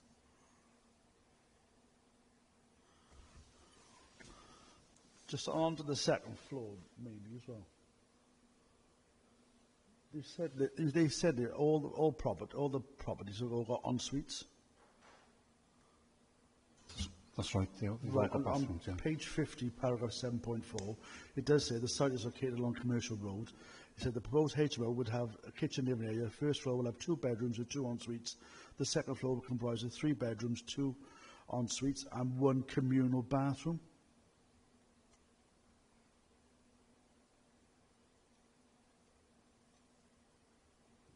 I've got the report in front of me. I mean, the plans are that. These are the plans. So if the officer's written something slightly incorrect, then I apologise for that. But the plans you're looking at are the submitted drawings.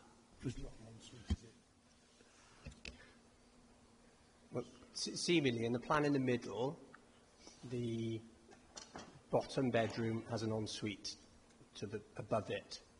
The bedroom at the back appears to have an ensuite at the back. So there's 2 ensuites at first floor. Yeah, but on second floor. On the second floor, the 2 bedrooms on the right have the ensuites, and there's a communal bathroom to the north of the other bedroom. But there are 5 bathrooms in that property. That wouldn't be. Yeah, but that 1 bedroom on the bottom here, that hasn't got a bathroom. It's used as a communal bathroom. So that bedroom will be using a communal bathroom. So, in other words, anybody else can use that bathroom besides that person in bedroom 3. Yeah. That bathroom is outside of that bedroom. But it's not an ensuite then, is it? No. But from a planning perspective, we don't require every bedroom to have an ensuite. I wouldn't like to have that somebody else using my bathroom. Otherwise, if they've got their own bathroom, to use their own bathroom.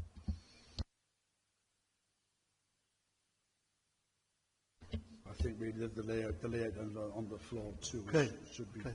I think that's just my personal feelings. We have had applications before where they've had communal bathrooms. Not ensuite doesn't necessarily mean that it has a shower or a bath. It just has a toilet. That's just me speaking out loud, I not them. So, any other further questions?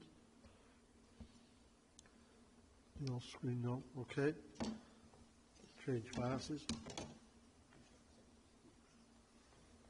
Okay. Sorry? Just stop All presenting. right. Okay.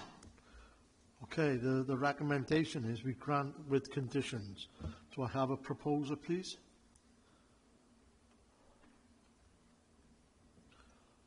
Okay. We have no proposer, so I don't require a second, and the condition is dismissed. Okay? Right, okay. Of course, right. We now need, as it's now been refused, we now need resolution to why it's been refused and supportive information, please. Sorry, Chair. Just to be clear, the application hasn't been refused yet. The application has not been approved.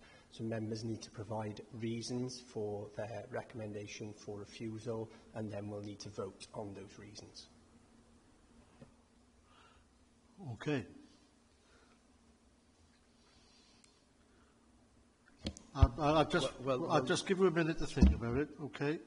And then, so if anybody has any proposals why we refuse, could they please put them forward? Well, the one refusal, Chair, would be the lack of parking from the highways officer as well. There's no parking at all. Okay. Any further proposals? Sorry, can you put your mic on, please? The waste and then the cycle parking is not there because they're using it for waste storage, but they're also saying that there's area for cycle. They're not showing, they're counting everything. So we could use it for that, or we could use it for so there's no provision for cycle parking? Yeah. And that it is going to be increased waste because it's going to be 5 persons rather than a house, masonette with a family in it, small bin, or a large commercial bin for 5 units. And it says the bedrooms are all adequate size, but they don't put the sizes up there for us to check. Okay, in terms of the bedroom sizes have been checked by environmental health, they're in the report. In terms of cycle storage and bin storage, I would feel very nervous advising you that that is a sustainable reason for refusal myself. Members can decide to disagree, as is their prerogative, but you can see there on the plan there's a very large outdoor space. We've already said it's not being used for car parking, so that space is sufficient for amenity uses, plus cycle parking, plus refuse storage. So we would struggle to sustain that reason for refusal, in my view, unless members can outline what exactly the harm is, because this is what it comes back to. What's the harm? In terms of parking provision, I know what members are saying, and as I said, that might be a reason that is sustainable. I, and as officers, we have concerns with that, as we've advised, but members see differently.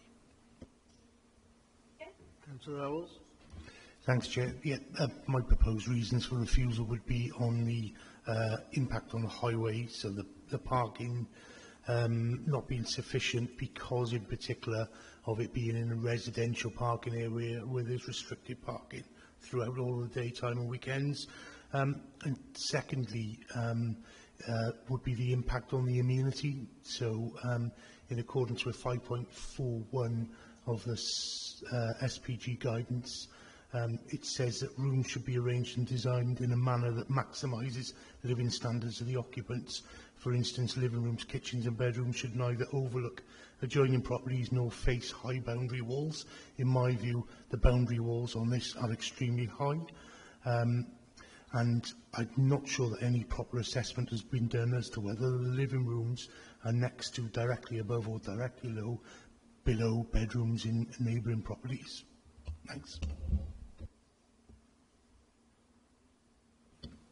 With regard to the latter point, we just need to be mindful it's an existing residential property.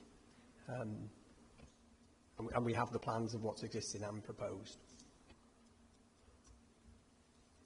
Normal sticks.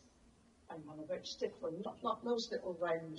I don't know whether they'll go with a betterment, Chair, because it's already existing. So I don't think that would be an argument of overlooking like that in planning. Sorry, Councillor Watkins. I don't know whether we get away with it, Chair, but I'm concerned about the overdevelopment of the area of HMOs in the area. I know it complies with our, I would say, regulation in regards to, 50 metres, but I think that we need to revise that, and as I say, I am concerned about the amount of HMOs in the area as a whole. Thank you, Chair. Okay, I understand what you're saying, and as I said before, it's a contentious subject. However, the officers are strict. They have their rules they have to apply to. So somebody got their mic on. And Councillor Routley, do you want to come in? Thank you, Chair. I go back to my original proposal, which would give time for us to reevaluate and get a up and close look at this area. Well, I'm still at the site visit. That hasn't been, and I've moved that. If there's a feeling amongst the committee to support that, I think that will aid us and give us the breathing space to actually look to make sure we make the correct decision. Okay. Okay, thanks. Yeah, I take on board that you have made that proposal, but I don't believe there was any backers for us to have a site visit. That's why we moved on. And we went on to the vote for the recommendation, which was not to accept that, and we are now looking at reasons of why we have refused the recommendation and why them recommendations are being given. Okay, so we have Councillor Howells, could you please say what your reason were again?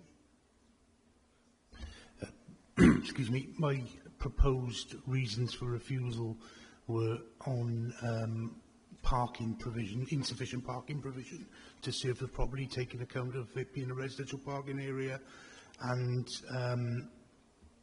in relation to the overlooking of the high boundary walls of the adjoining properties. Okay, any other proposals? So we have two proposals which the planning officers have advised us on. Are we happy to stay with those proposals to refuse this? Chair, from my perspective, sorry, Councillor Howells has put a motion forward to refuse for two reasons. It would be for members now, if someone wanted to put that to the vote or discuss further whether other reasons for refusal want to be added, mindful of what officers have already advised in this respect as to whether Councillor Howells' recommendation is seconded and voted upon or is amended and voted upon.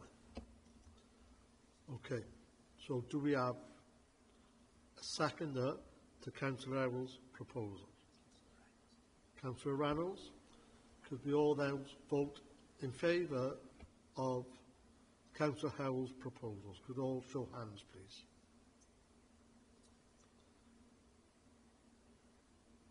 Okay, those against? So that's passed unanimously. Okay, thank you very much. Now I have to go back to, yeah, we got the planning committee reports now, which will be taken by Andrew Ferguson. It's 5A first. Sorry. Do people want a quick toilet break? Yeah, okay, we'll have a 5-minute break then. Thank you.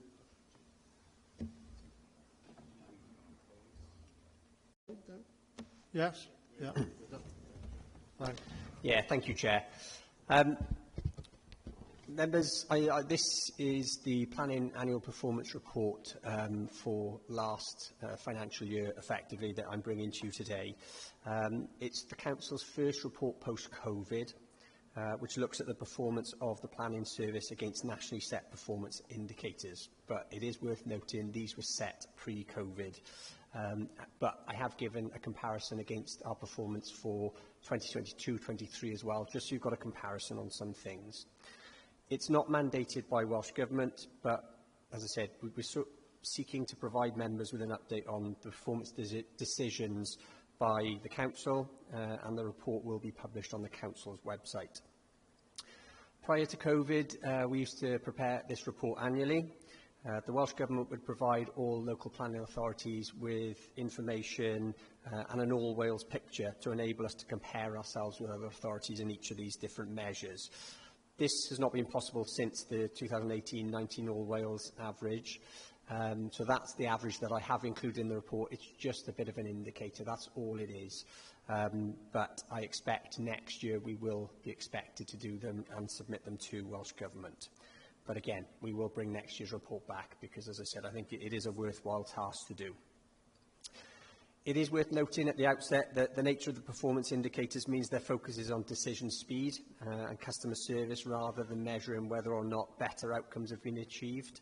And our priority is to add value to schemes where possible, which may result in delays in terms of the time to determine applications. As you'll see in the report, based on the performance information, which is in Section 6 and Annex A, the authority is performing well overall. At a high level, Newport Council's performance is ranked as good against 13 indicators, fair against 1, and there are 3 in need of improvement, although one of these cannot be improved as the LPA has agreed a revised delivery agreement with the Welsh Government for the delivery of the replacement local development plan. So every year on in now until the replacement local development plan is adopted, that will be the same. This is an improvement on the previous year when there were 2 indicators that were fair and 6 that were in need of improvement.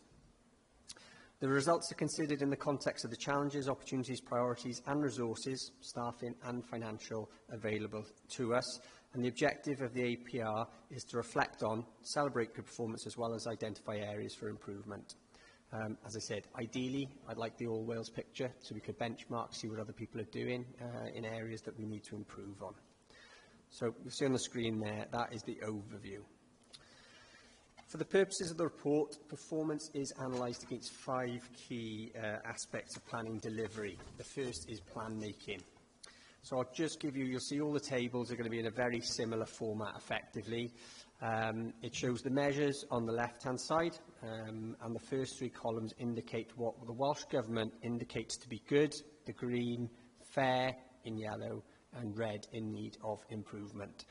The blacked out columns are, there's no in between. It's a yes-no sort of divide. The green column at the end, that's Newport's performance for this year, 2023-24. The white column is the previous year, and the red column is just to give you a bit of an indication of what the situation was like at an all-Wales average prior to COVID. So in terms of plan making, Newport has an adopted local development plan which runs until 2026, and we are currently progressing the replacement local development plan which will run until 2036 in line with the revised delivery agreement. So in terms of the indicators, a revised delivery agreement for the replacement was agreed with the Welsh Government in January last year. The rationale was set out for the revisions as a result of various recruitment issues at a senior level within the service, and this was agreed by the Welsh Government. This indicator will therefore remain as improvement needed until the replacement local development plan is adopted. As I said, we can't do anything about that. We're required to submit an annual monitoring report in every October every year. So the 8th annual monitoring report was submitted in March last year, and the 2023-24 annual monitoring report is in the process of being prepared and will be published by the end of this month. Again, you might recall we did bring that, the 8th AMR, to you earlier this year. I think it was brought in March, but we'll try and bring it a bit earlier this year if we can. So all green, apart from that one red, which won't change. In terms of efficiency and quality, we as a council determined 12 major planning applications in 2023-24, none of which was subject to an environmental impact assessment. Each application took on average 187 days, 27 weeks to determine. This compares to an average of 261 days during the previous year, which was 37 weeks, although the authority did determine more applications in the previous year. 83% of these major applications were determined within the required timescales, compared to 59% in the year before, and this compared to 68% across Wales previously. As I've alluded to, you'll be aware that officers seek to work with developers on major schemes, try and amend them wherever possible, add value, rather than seeking to refuse, which will add to the overall end-to-end time taken to determine applications. Refusing applications earlier on in the process would result in reduced overall timescales on this one metric, but would result in resubmissions or appeals, which result in further delays and result in development without value added. So officers seek to strike that balance between, with such decisions, allow developers additional time to address issues. In the last year, we, as an authority, determined 830 planning applications, each taken on average 99 days. That's 14 weeks to determine. This is our only fair indicator. So you'll see that one yellow one on the right-hand side. This compares to an average of 138 days, 20 weeks the year before, when determining 983 applications. So you will also see that prior to COVID, the Welsh average was 77 days, but this just highlights one of the areas we need to try and improve on. 86% of all planning applications were determined within the required timescales. That was compared to 67% for the previous year, again showing the improvement of the team in terms of their performance, what we're doing, and the Welsh Government target is for 80% or more applications within that period. There's been a significant improvement in terms of the percentage of applications determined within agreed times since the start of 2023, so that's January 2023, and that improvement is continuing. So the next focus will be to reduce the overall time taken to determine applications, placing the focus on improving the 8-week figures. It must be recognised that developments can last forever, though. If they last for 100 years, some of the things we're approving, it's more important to make the right decision at the outset than a quick one within 8 weeks. Just for background, as I said, you'll be aware that Adam joined the Planning Committee today.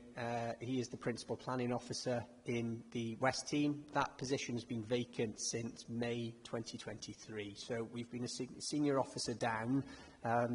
Whilst the number of applications has decreased, the complexity, people have had to step up, take on applications that they're not familiar with, which has, whilst it gives officers excellent experience, it has resulted in delays as they're not used to dealing with some of these applications. And as you'll all be aware, planning is becoming more complex year on year, the requirements of what needs to be submitted, what we need to consider. So it's not just a resource recruitment issue. The authority is dependent on receiving timely responses to consultations to determine applications and ensure everything that we have, all material considerations, have been considered.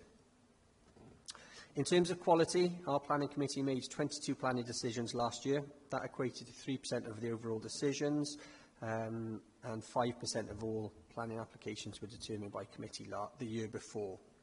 So of these, 4.6 of these member-made decisions went against officer advice. That's one application. It was an annex conversion in the countryside that officers firstly recommended for refusal.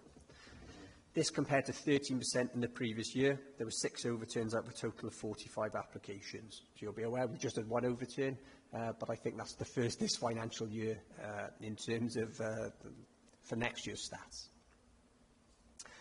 So 0.1% of all planning applications decisions in Newport go against officer advice, which is positive. Members are aware, as noted in the Audit Wales report, members are aware of the implications of going against officer advice and are well supported by planning and legal officers.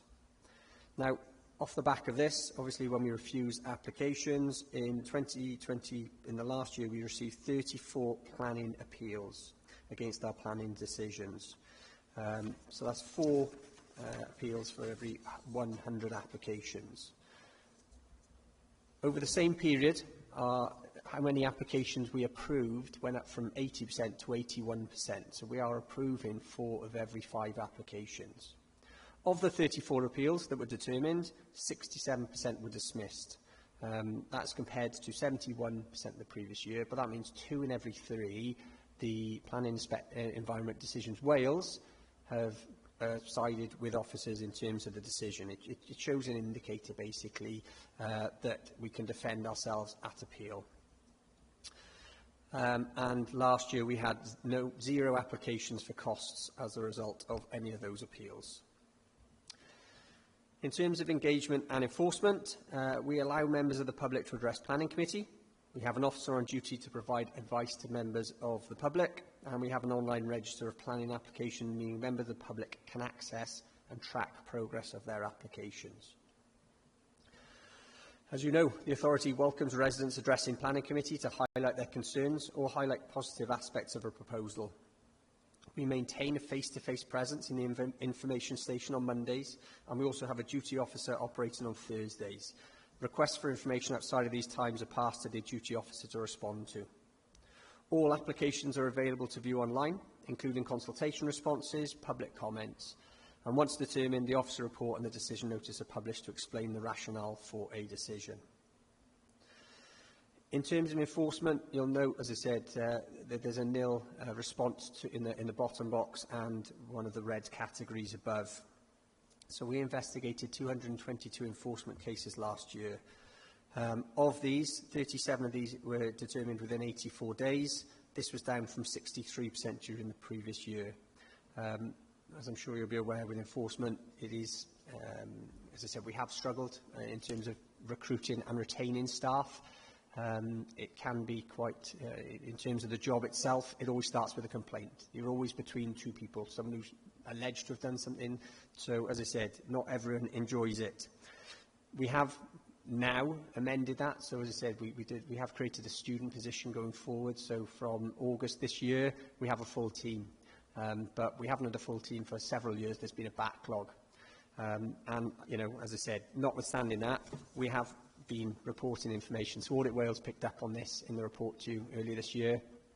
We weren't recording information correctly in certain circumstances. We have rectified that, but I can't give you that information for the last year. So there's things to work on.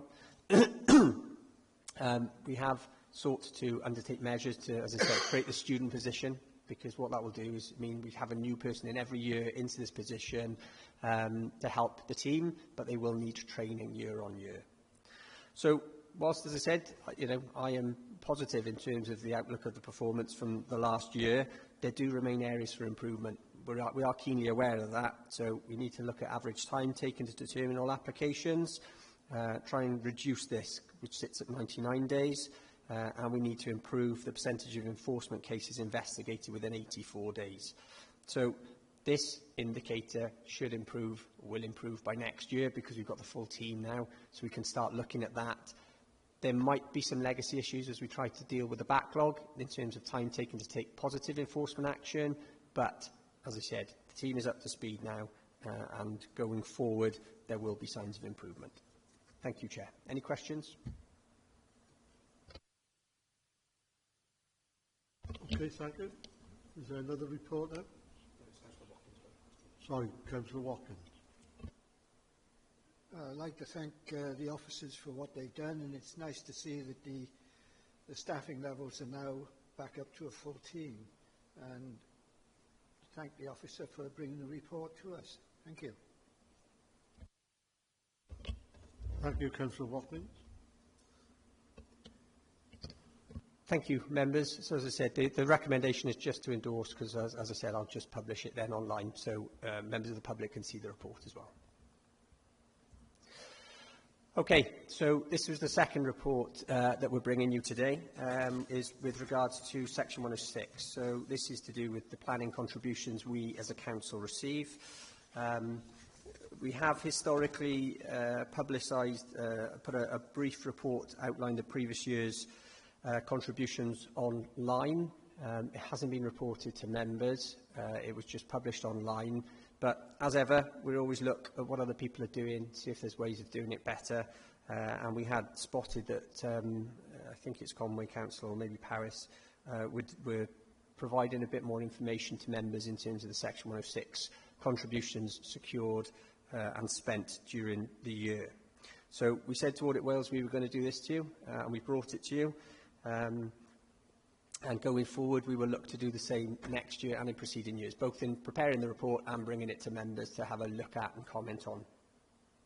As you'll be aware, Section 106 of the Town and Country Planning Act allows us to enter into legally binding agreements or planning obligations with a landowner in association with the granting of planning permission. The obligation is termed as a Section 106 agreement or is known as a planning contribution.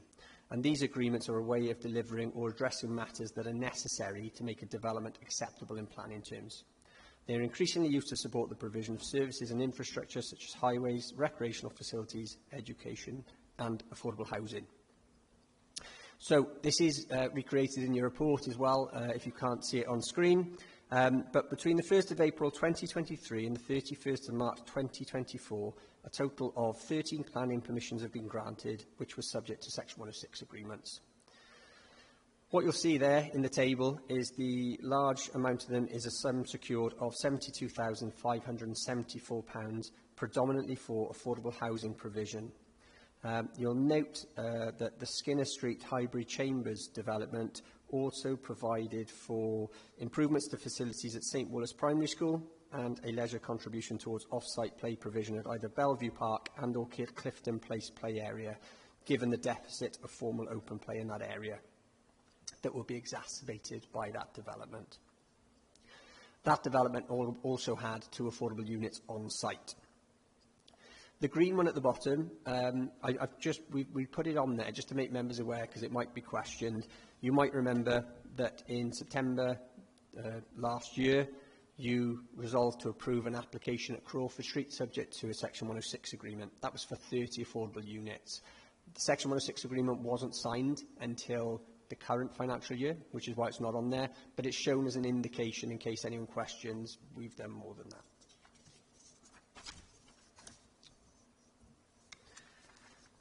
So, Table 2 provides a breakdown of the money that has been received from previous Section 106 agreements that are already in place, agreed in the preceding years.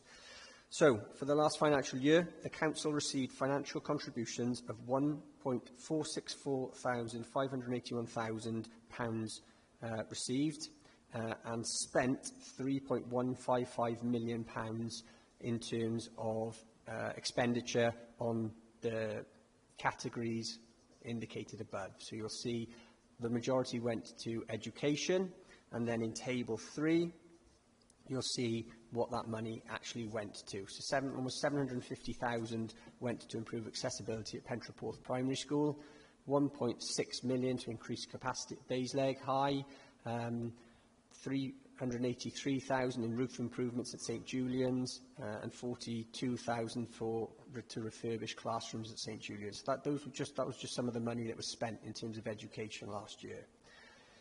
In terms of highways, there was a bus subsidy at Glanllyn for £50,000. There was a bus subsidy to serve Montbank for about £100,000, and a bus subsidy to serve Greater Milton Park for about £60,000.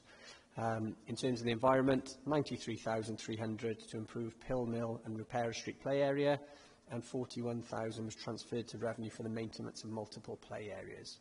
So that just indicates in the last financial year what it is that we have done. So just to let you know in terms of process, we've got a planning contributions manager, Alan Lowe.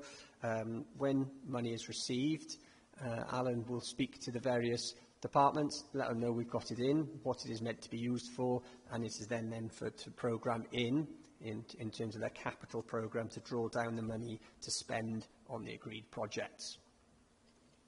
The final table, as I said, just to note, in the report itself, there was an error on this in terms of this is the rolling account, effectively. So I think in the report it refers to about 11.4 million. It's actually 12.25 million. So currently, what this means is that the Council currently has a rolling account of £12.25 million resourcing for various projects. Of that, we have allocated or committed £7.15 million to various schemes within the capital programme, and those are listed in terms of the various different sections of the Council. We do have £5.1 million unspent and currently uncommitted, which, as you'll note there, the biggest one of those is highways, which 80% of those is ring-fenced for, but the planning contribution manager is in dialogue with highways to make sure they're aware of the funding. Some of it we're waiting until the funding builds up, so it's not just a case of we've got money. Some projects we get money at various stages and we need to wait for the full amount before we can do things. So we're not worried about this. We keep an eye on when we have to return.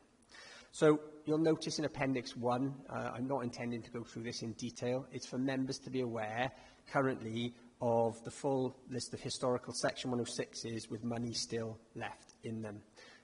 So the red boxes are the sites where funding has been received but is currently uncommitted.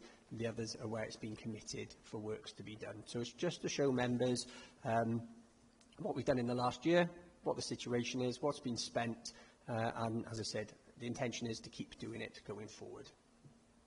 Have members got any questions? Just going back onto the education on the one table, on Table 2, where you received £860,000 and you spent 2.8 million. Where's that money? Okay, so this goes into the rolling account. So this means that last year we received 860, but where I was just talking about that rolling account that's built up. So you'll see in the rolling account, we have got, for education, for example, quite a big sum that's been submitted over the preceding year. So every year we'll have more money coming into this account. It's then committed and spent. The available balance is what hasn't been committed yet. Sorry, Councillor Howell. Thanks, Chair. A really useful, informative report, so thank you very much. Just a sort of question, really. We had a planning application recently in my ward, and there were specific education contributions that were earmarked for the school. So it said this was for Liswell High School. I think it was about 29,000 to increase provision to deal with the increased demand. Does that money automatically go into their budget, or does it sit in this rolling account until such time as they call for it? So it'll sit in this rolling account until it's committed for the work specified in the Section 106.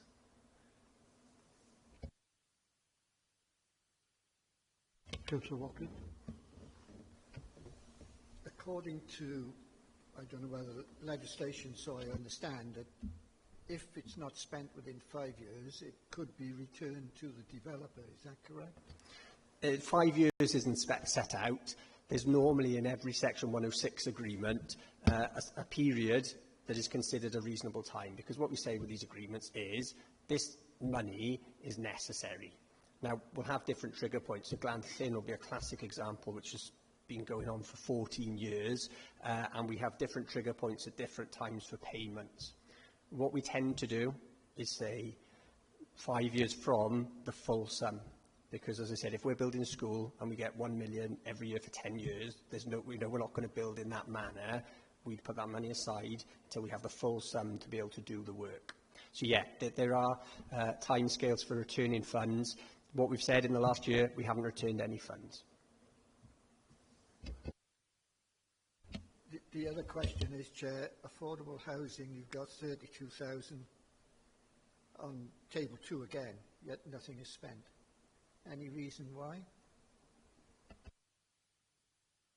I'll pass over to Al for that, because he might be closer to the ground in terms of the discussions.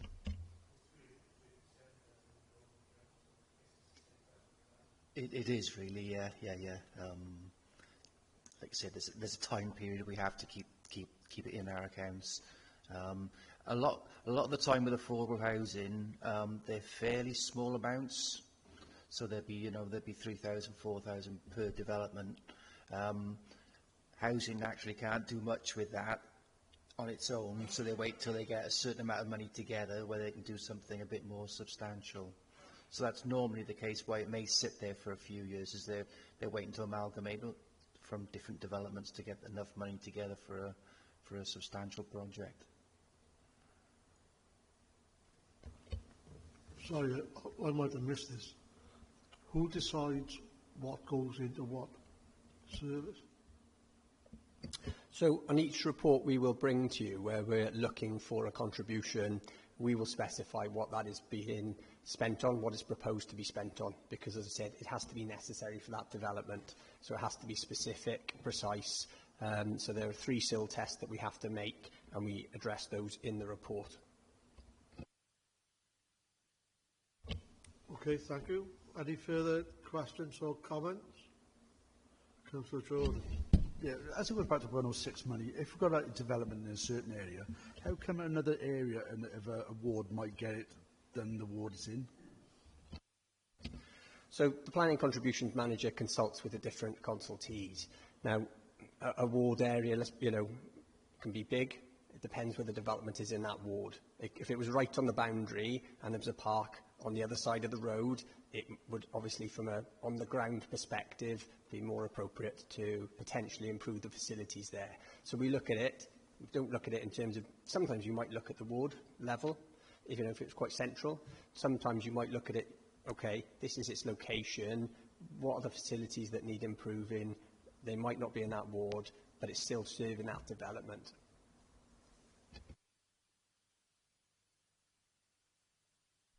Okay, any further questions? Or Councillor Watkins? Just a comment, really, and thank Andrew for bringing this forward, because, I was very interested in the amount of 106 agreements were being made and basically how much they were, and I'm sure advantage to all members, this information. Thank you. Okay. Thanks, Any further comments or questions? No? Lovely, thank you. I will thank Andrew now on behalf of the committee You beat me to it twice, Trevor, yeah? Okay, no, thanks for the report, and it's good to be updated, and the more updates we get of reports like this is much appreciated. Thank you very much, and thank you all for attending. Thank you, Chair. Thank you, everybody. Thank you.